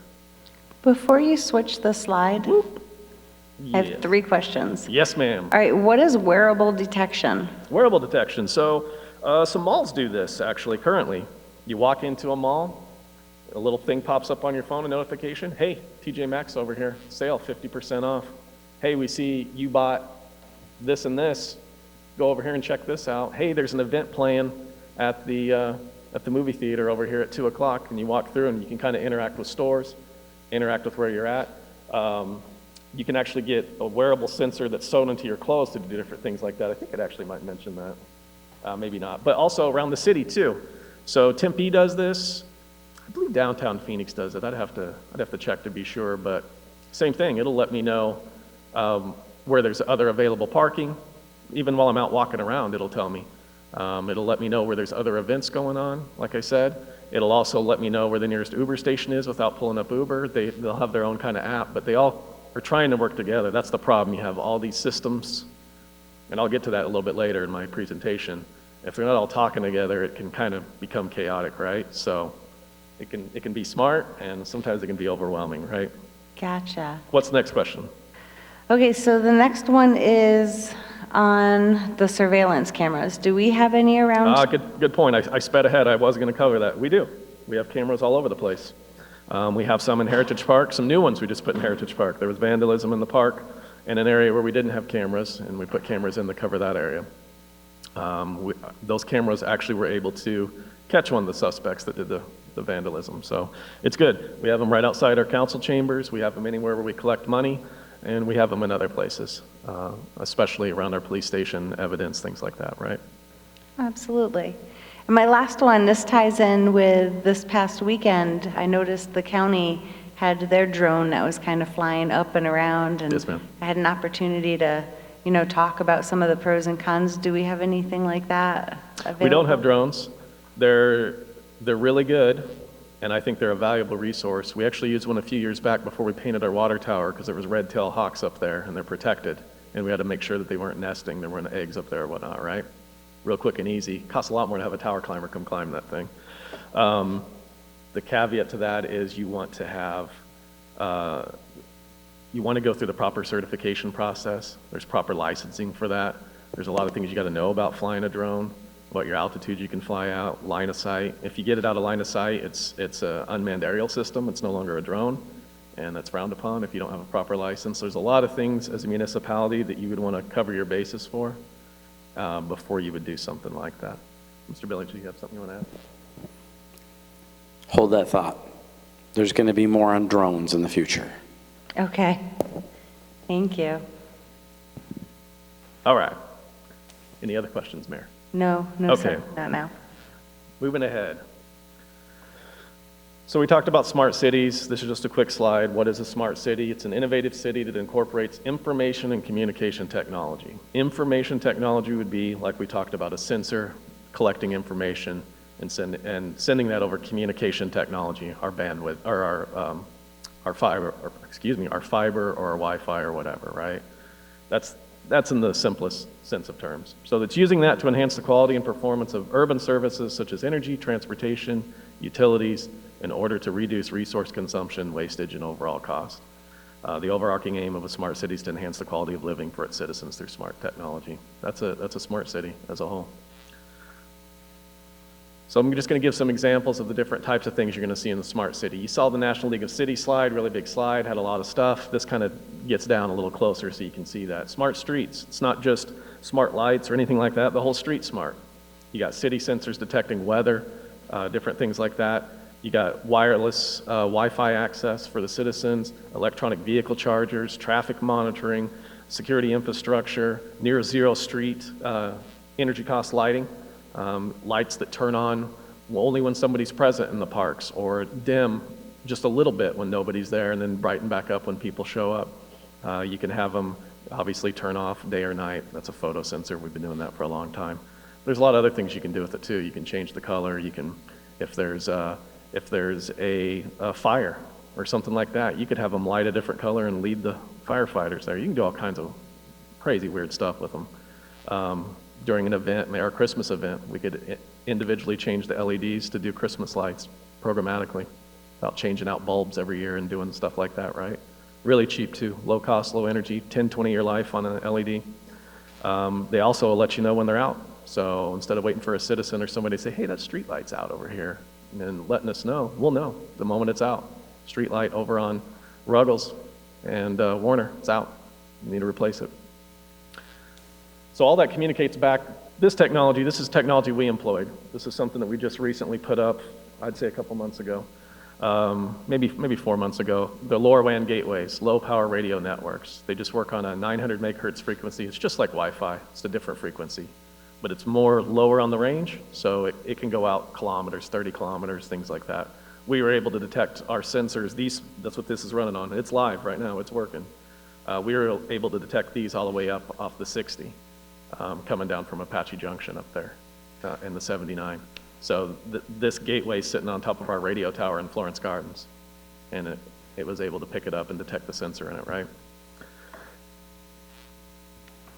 Smart fleet management, again, I already talked about this. We do this. GPS location, fuel level, seatbelt sensors, out of geofence area. Are they taking it out of town? Are they at the well site working right now? Idle sensors, speed trackers, so on and so forth.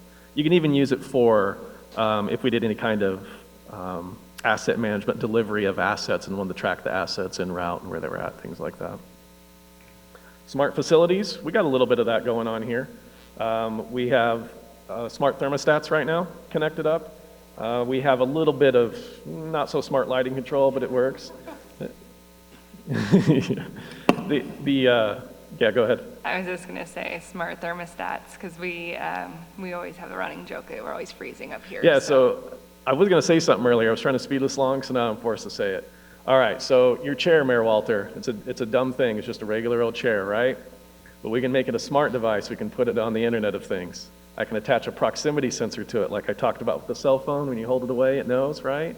And I could attach a temperature sensor and an infrared sensor.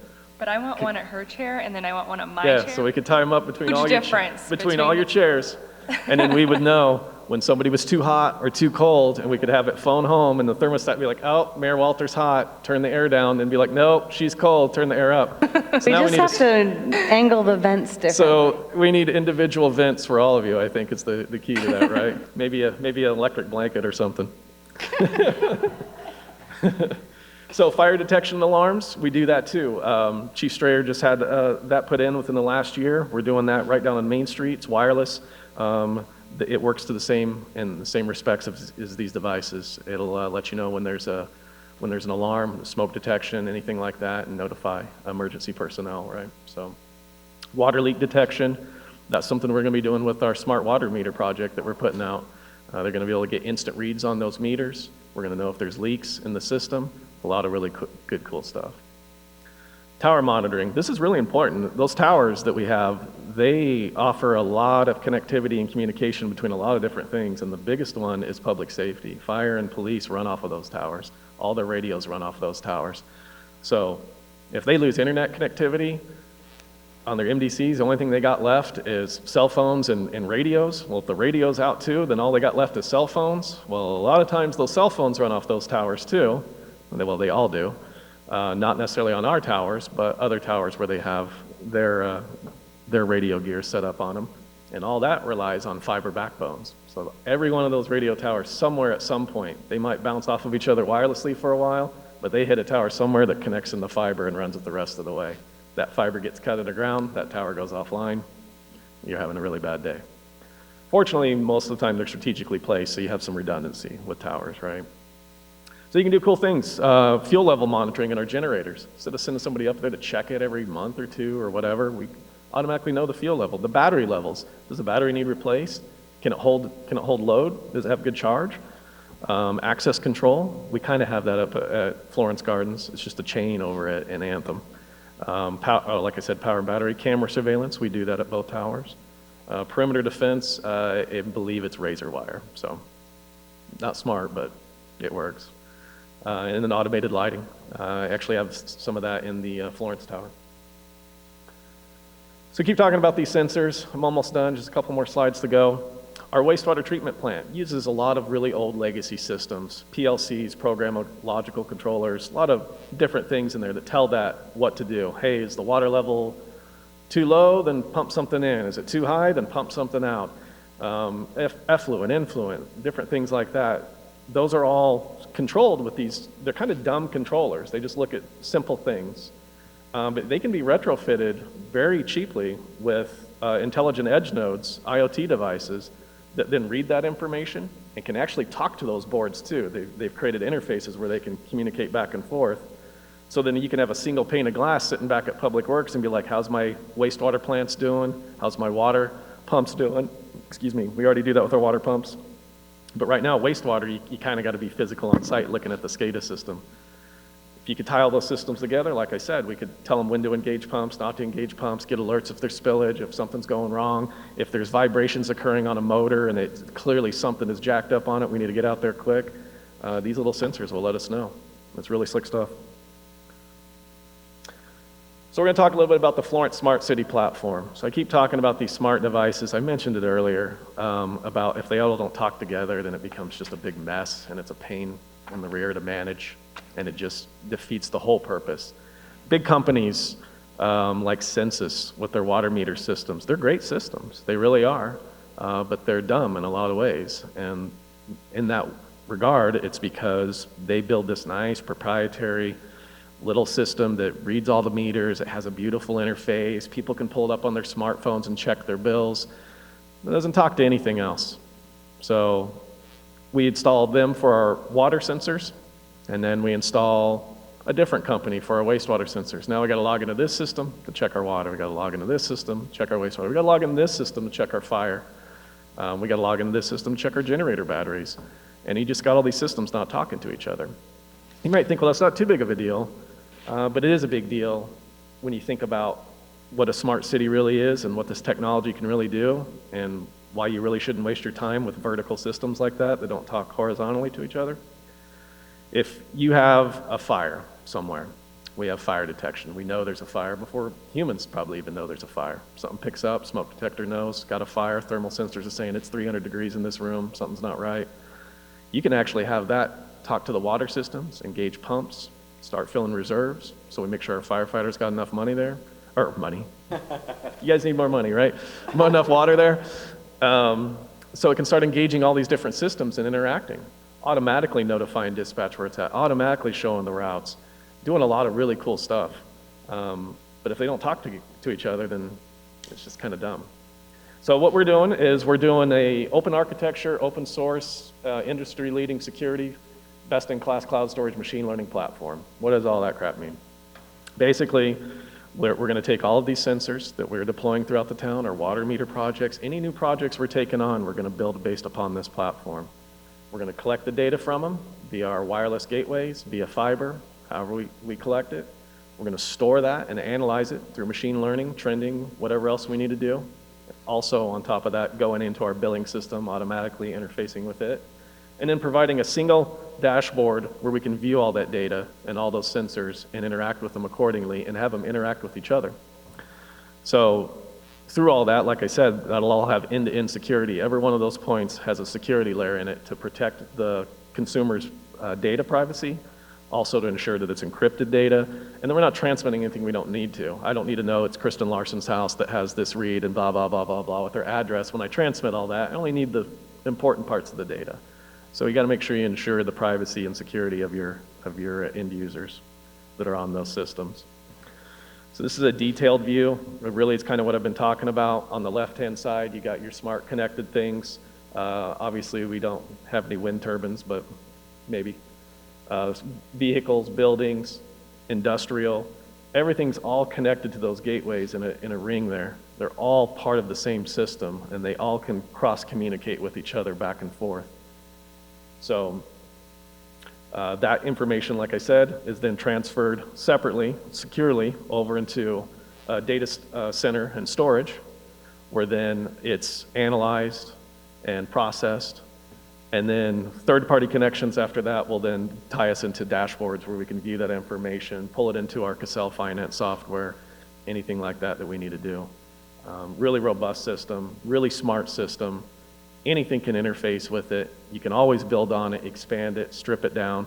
Cost-effective, low-cost devices, made by some of the biggest industry leaders too.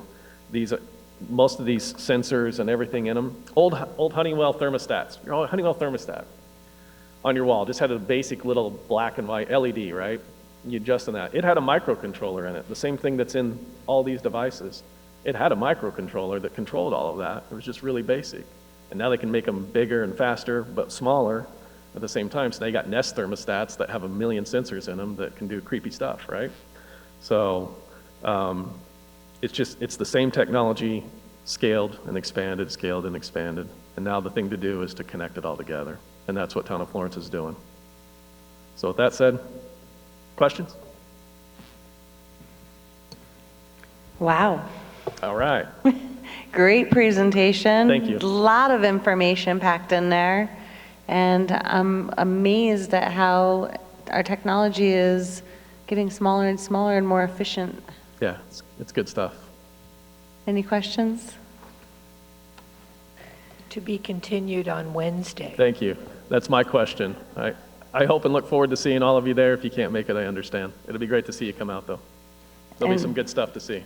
And in talking with Brent, that's why I called it a blueberry pie, because he was explaining everything to me.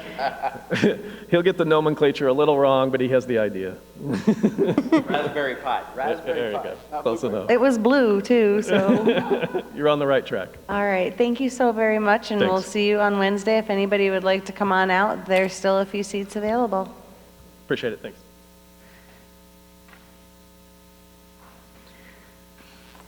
All right, our next item is the consent agenda. Nope, I apologize. Hang on. I put my paper away, my computer froze. I just got it opened. Item E is the presentation on the strategic plan update. Mr. Benjamin Bitter. Thank you, Madam Mayor, members of the council.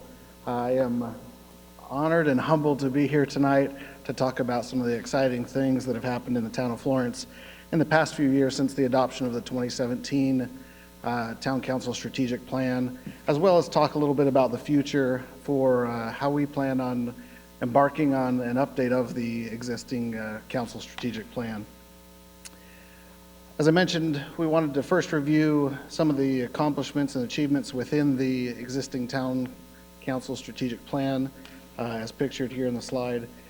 What I've tried to do and what we as a team have worked on is really trying to boil some of these, the objectives of the strategic plan down to kind of figure out what is the core value that we're trying to achieve.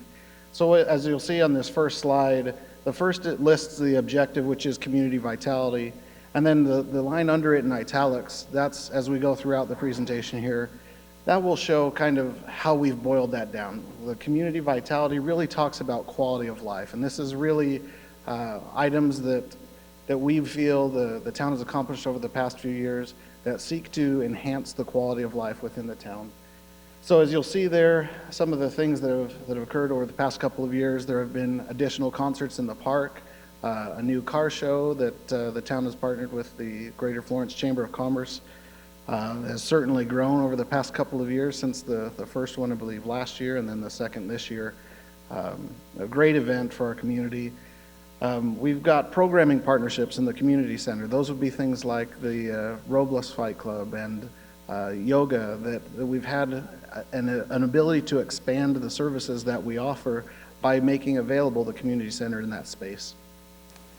We recently approved the 2012 code updates and have a residential permit manual. Both things I think that seek to enhance the efficiency of the organization, make expectations clear for our developing community.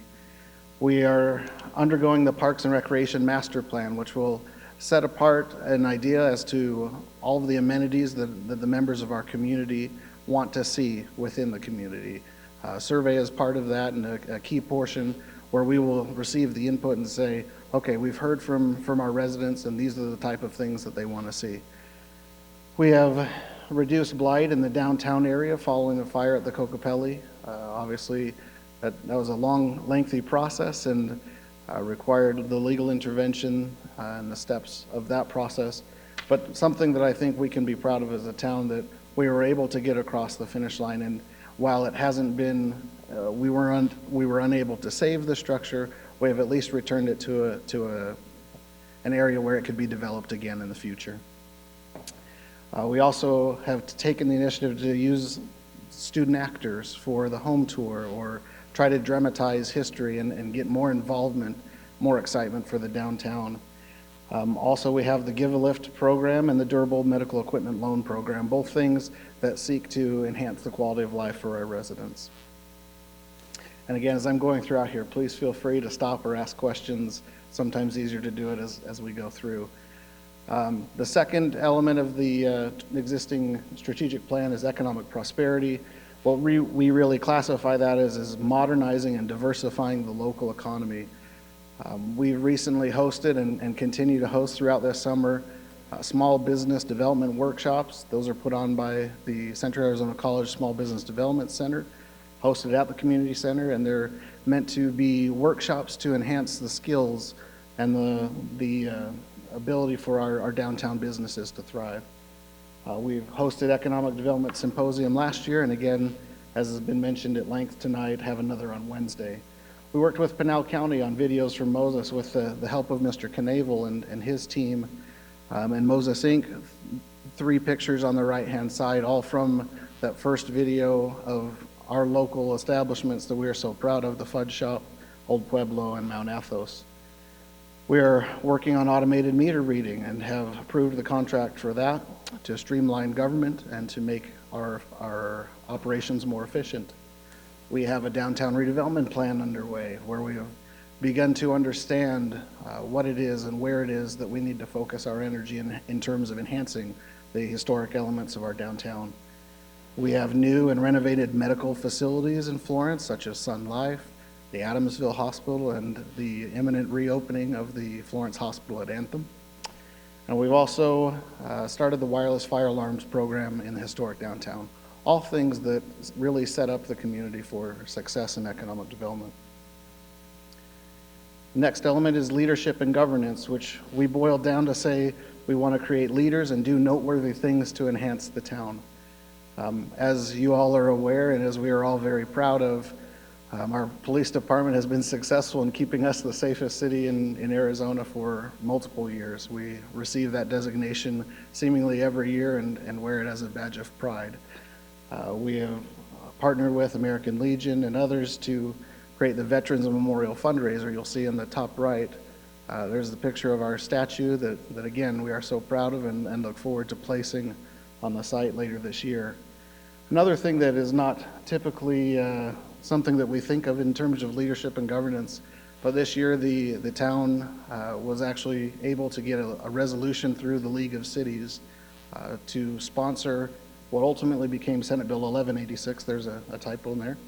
But Senate Bill 1186, which was ultimately signed into law by Governor Ducey, this allowed not only the town of Florence, but other cities and towns across the state to use funds that were really sitting outside and not being used.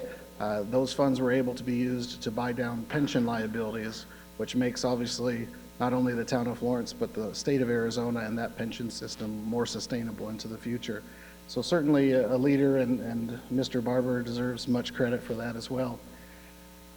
We have the Florence Teen Council and Florence Youth Commission, things that again, we've heard tonight and continue to refer to at nearly every council meeting of the pride of our community and the great ability for our young students and youth to flourish and grow in our community. We have many city staff, town staff that have graduated or have held leadership positions. We've had the first invitee from Florence, the National Academy for the FBI, Sergeant Clicks, was pictured there on the right. We've had a recent graduate for the Northwestern Center for Public Safety Certification, which is Sergeant Riccomini, and graduates of the U.S. Fire Administration's National Fire Academy with Chief Strayer, Battalion Chief Walter, as well as Captain Bruin.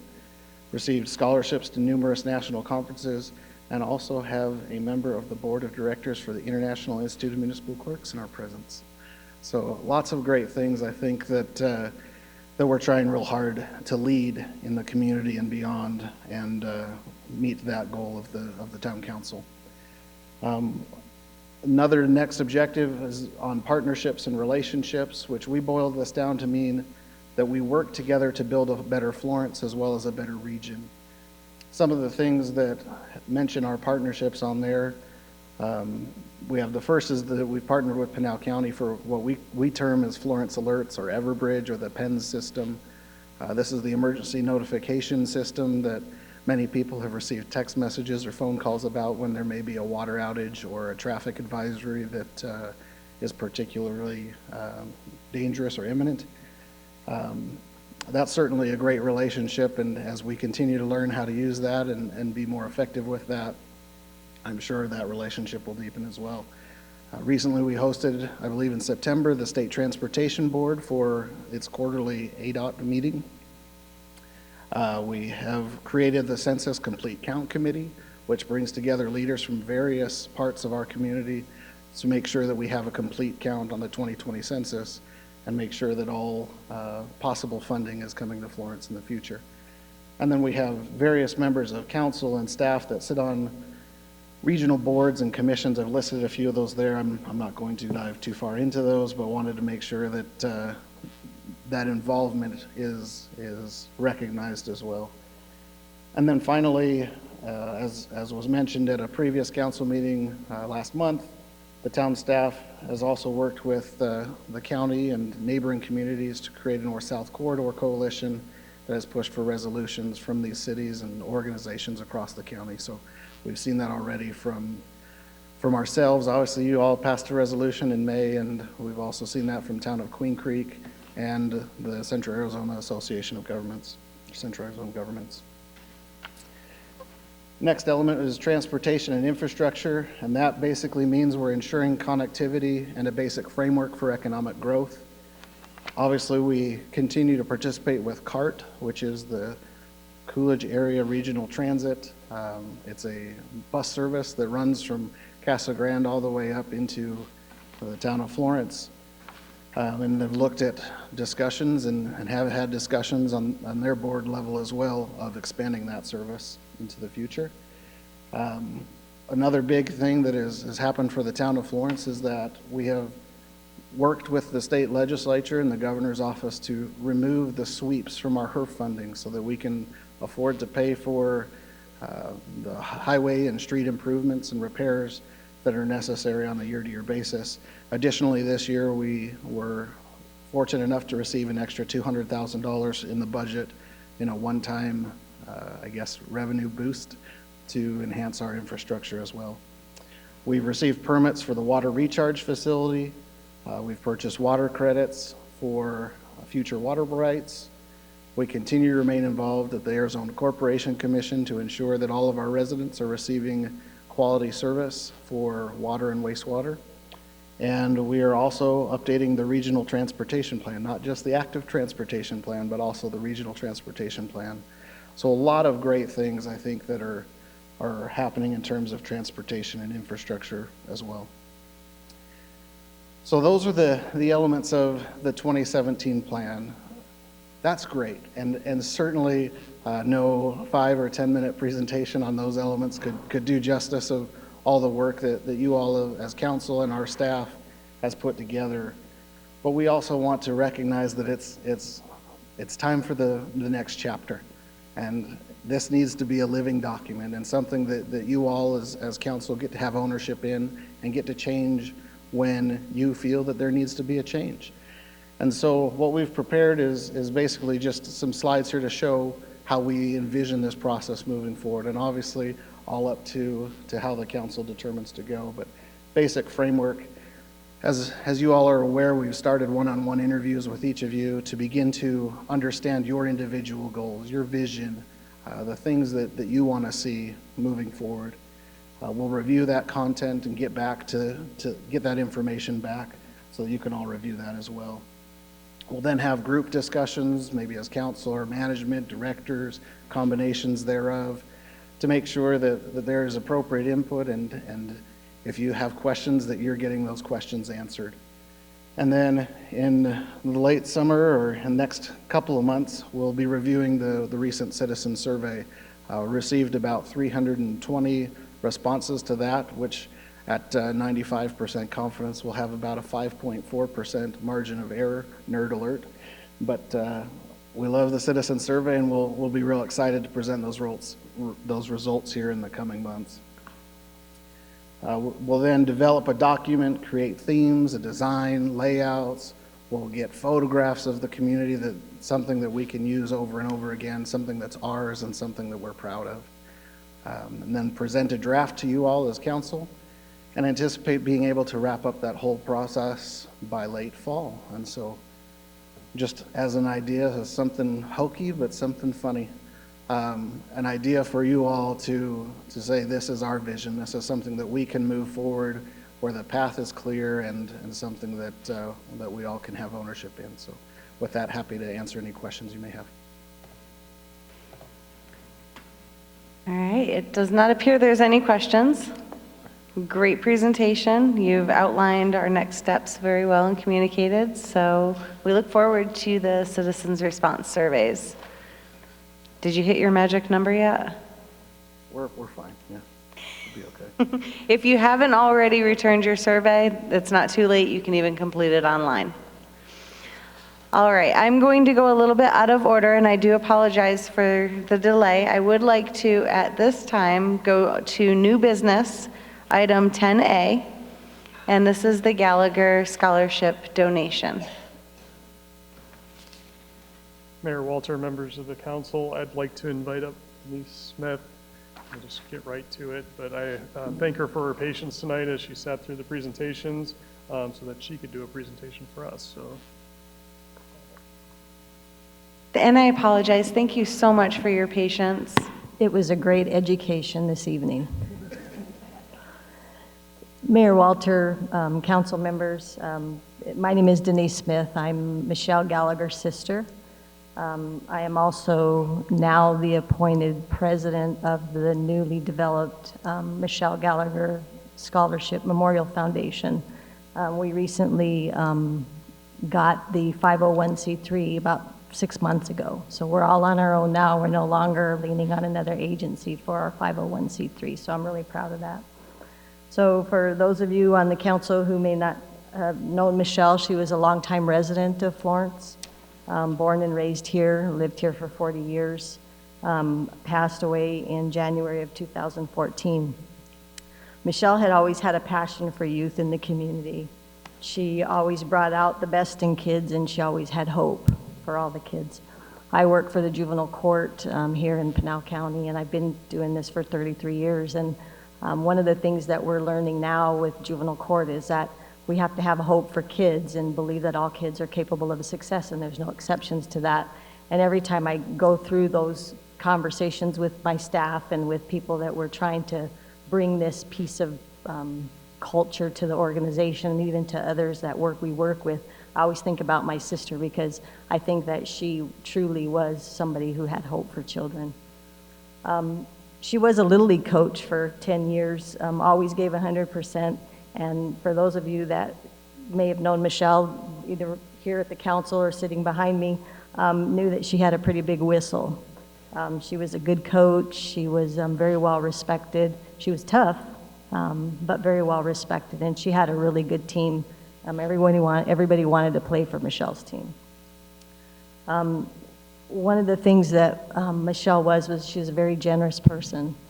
It was not unlike her to be at practice, and a child would come to practice and they wouldn't have a glove or they wouldn't have shoes or there are things that they needed to be successful, and so she was always made sure that those kids had what they needed to be successful and be on the team. So one of the things that she told me that kids should never be without, and I think that's kind of Michelle, that was her motto, that kids should never be without. So when Michelle passed away, we felt like really compelled to continue on with Michelle's legacy, which is why we developed this foundation. So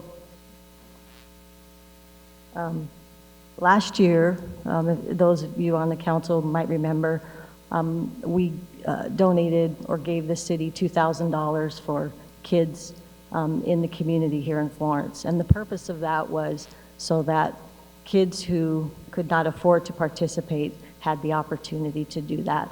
And again, that was Michelle, always digging in her pocket, always wanting to help, and we wanted to continue doing that. So we now have, we had our last tournament.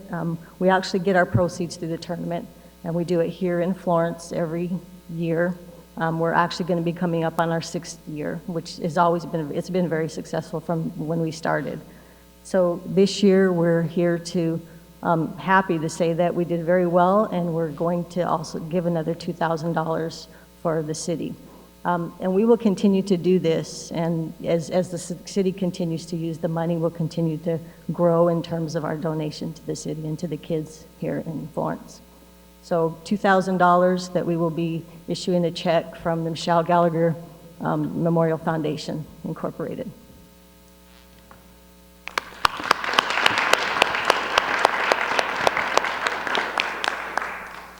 Thank you. Before you sit down, I knew your sister, and she was very kind, and you're absolutely correct. Everybody wanted to be on her team, and those that weren't on her team at least just wanted a chance to, you know. She always played fair, and it was always a good game. And so I thank you for keeping her memory alive and for giving to the youth in Florence. And I also want to thank Brian, you know, working with him and the staff, they've been very supportive of allowing us to use the fields and their staff during the day that we have a lot of people here. There's a lot of folks that come to the town and, you know, they contribute to, they go to Circle K, they buy what they need, you know, so it helps for the taxes here in Florence, right? So we bring a lot of folks in and a lot of teams. We had 18 teams year before last. We had 15 teams this last year, but we're having to cut teams out and tell them we only do this one day and we can't stay up till 2 or 3 in the morning playing softball. So, but it's been very successful so far. So I hope that it continues, all for Michelle and for the kids in the community. Thank you.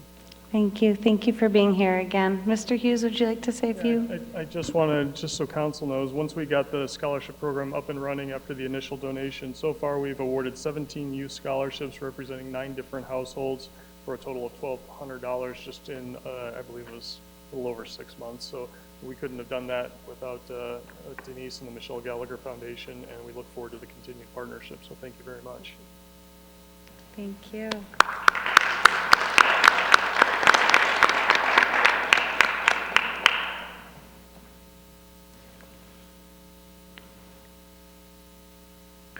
With that, before you leave, we're just going to make a motion to accept. If I could have somebody to make that motion, please.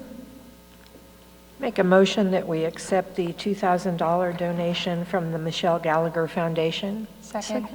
Motion in multiple seconds. All in favor? Aye. All opposed? None. Motion carries. Thank you again.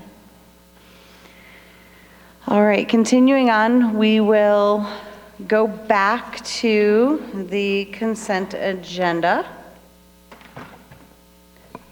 Item 9 is the consent agenda. All items on the consent agenda will be handled by a single vote as part of the consent agenda unless a council member or member of the public objects at the time the agenda item is called. Item A is appointment of an ad hoc sign committee of the following members: Mayor Walter, Councilmember Larson, Councilmember Cortez, Larry Johnson from the Greater Florence Chamber of Commerce, Harold Christ from the Windmill Winery, Becca Daughtry from the Bailey Street Bed and Breakfast, Manuel Perez Ceros from Lydia's Cocina and Old Pueblo Restaurant, and staff liaison Larry Harmer. B is table discussion regarding the sign code until the ad hoc sign committee issues a report and makes recommendations to the town council. Item C is approval of entering into professional services agreement with the Greater Florence Chamber of Commerce for the term of July 1, 2019 to December 31st, 2020. Item D is approval of the April 15th, May 6th, and May 20th, 2019 town council meeting minutes.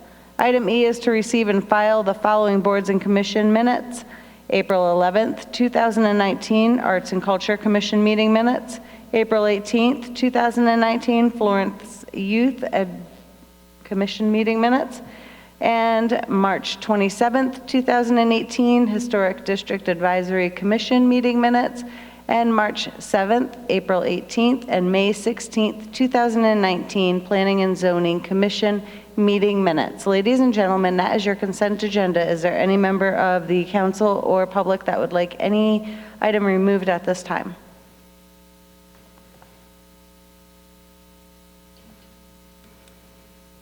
I'm sorry, I can't, what is it?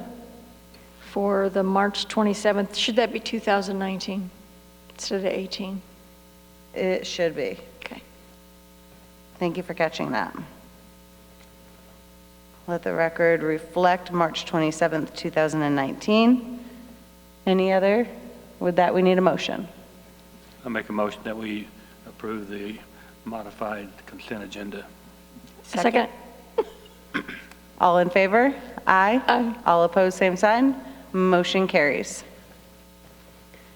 Item 10B, ordinance number 678-19. This is the discussion, approval, disapproval of an ordinance of the town of Florence, Pinal County, Arizona, adopting a local alternative expenditure limitation for the town for the fiscal year 2019-2020 and declaring an emergency. Mr. Ray Sanchez. Alrighty, good evening, Mayor, Vice Mayor, and members of council. I'm here to ask that you adopt the expenditure limitation in the amount of $28,938,392 for fiscal year 2019-2020. I did want to remind the council that if this is adopted, that we cannot increase the budget anymore. We could only decrease it. So just know if you have any questions. I have a question. I thought this was state law. We have to do this every year? Yes, sir. Okay. All right, thank you. We're required to do it. Okay. There's no further questions. With that, I need a motion. Make a motion to adopt ordinance number 678-19. Second. Motion and a second. All in favor? Aye. All opposed, same sign. Motion carries.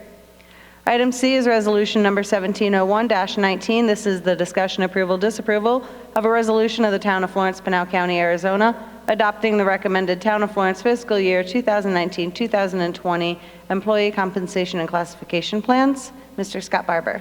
Mayor Walter, members of the council, every year we bring the employee classification plan and the pay plan to you for consideration and adoption, specific and separate and apart from the budget adoption, usually because of the adoption of the final budget takes place typically after July 1st, and we will typically want to do the things that we need to do starting with the new fiscal year. So we're bringing forward the employee classification plan and the pay plans with no changes from current fiscal year.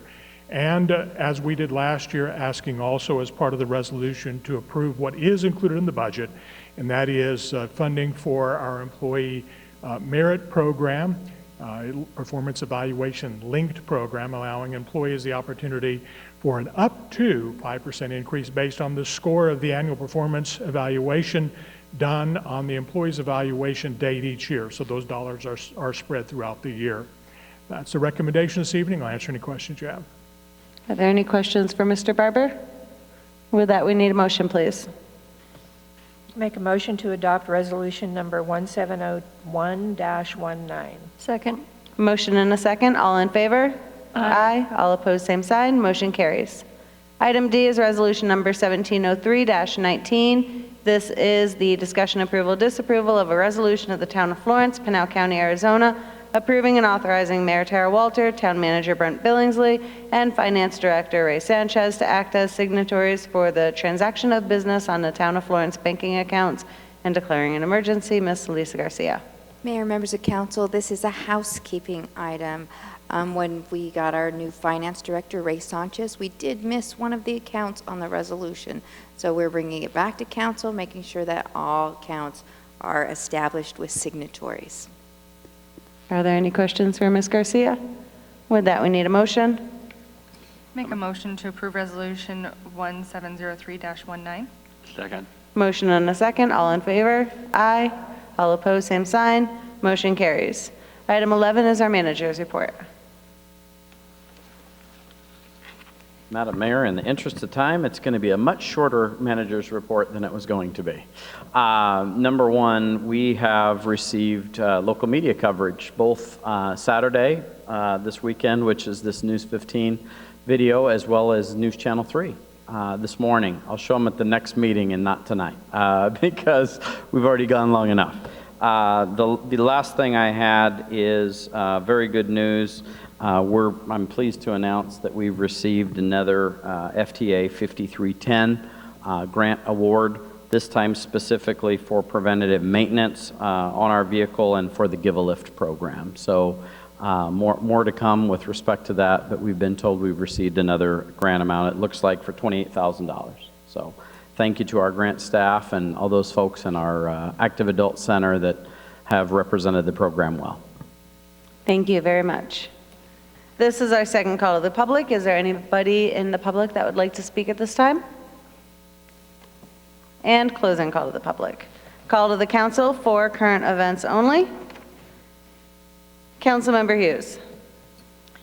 Well, Saturday, I was at the active shooters full-scale exercise and decided that I needed to take a better look at this. So I was one of the actors. I was one of the victims.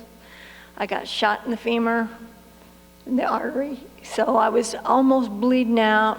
I had an injury to my eye because the fireman picked me up and scraped me against somebody. Oh, so it was a real injury. So it was a real injury.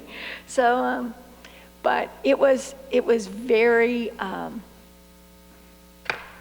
think the thing that got me the most was first the sound being in that chamber.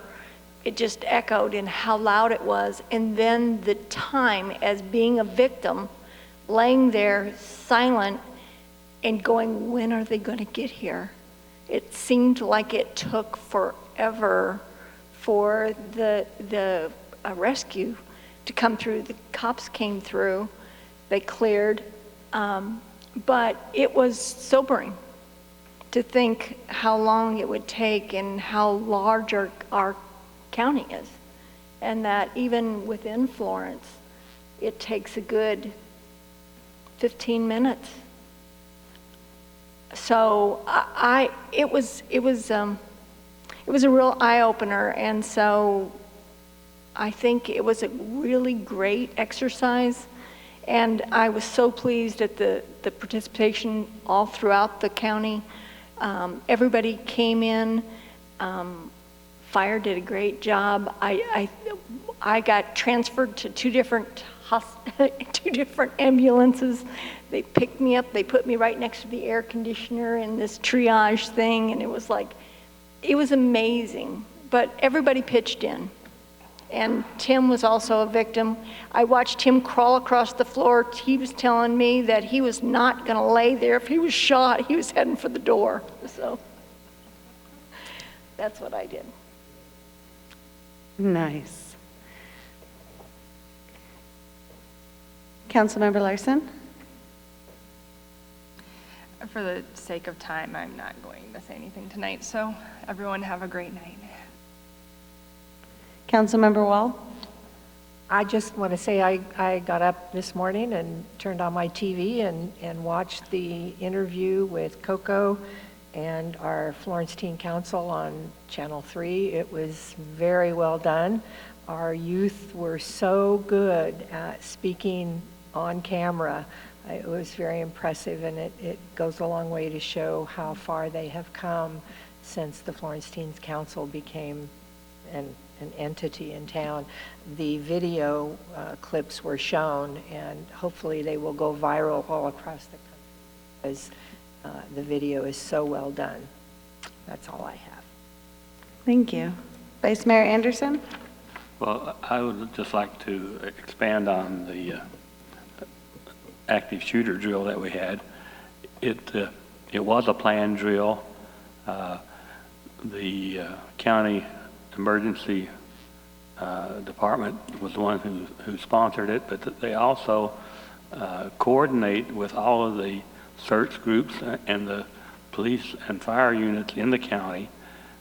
We all didn't just show up and start wandering around. Everybody had a job. We knew what we were supposed to do, and some things didn't get done the way they were supposed to, so they did it again. So it's a learning process that we all went through. I want to thank the actors for being there. They did a great job. And the county has a gentleman who is an expert in getting everybody prepared and realistic. I don't know, I didn't get to see all the people because they were inside and I was outside, but I know at the other drill, there was one kid who had a piece of rebar sticking out of him. It was very realistic looking. So they go through all that. The other thing that I wanted to bring up is about the wastewater that's coming down from Section 11.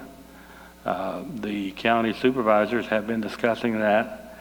I know that Supervisor Rios and Goodman said that they were reluctant to see more sewage bound for Section 11 when they were talking about some of the new subdivisions going up on Highway.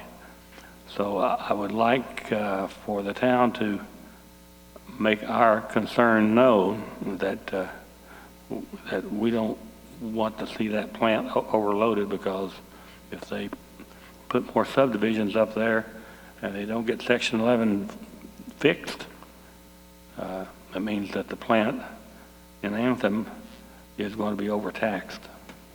Thank you. All right. Well, I just want to thank everybody for coming on out tonight and speaking. Presentations, I really value the presentations tonight that were brought forward this evening. Our council is proactively moving forward in a positive direction in regards to our economic development, planning for our infrastructure, safety for our citizens, especially with our newly formed CERT team, and our community involvement. It takes a lot of our community to come together for these programs to be successful. So we have discussed a lot this evening. We have a second executive session that we are going to be adjourning to. From there, we will come out and adjourn in public. And just to kind of go back a little bit towards the beginning, I did take a few notes, and I just wanted to, thank everybody who comes out, and in regards to, how they speak, what position they are. Everybody's opinion is valued. We represent all citizens. And in response to some of those comments we've heard this evening, your points were heard, especially those who inquired about communication. And, I can assure you that you were heard, and our council will communicate and coordinate with staff in bringing forward some additional information publicly. So with that, I need a motion to adjourn. Make a motion, we adjourn. To executive session. To executive session. Second? All in favor? Aye. Aye. All opposed, same sign. Motion carries.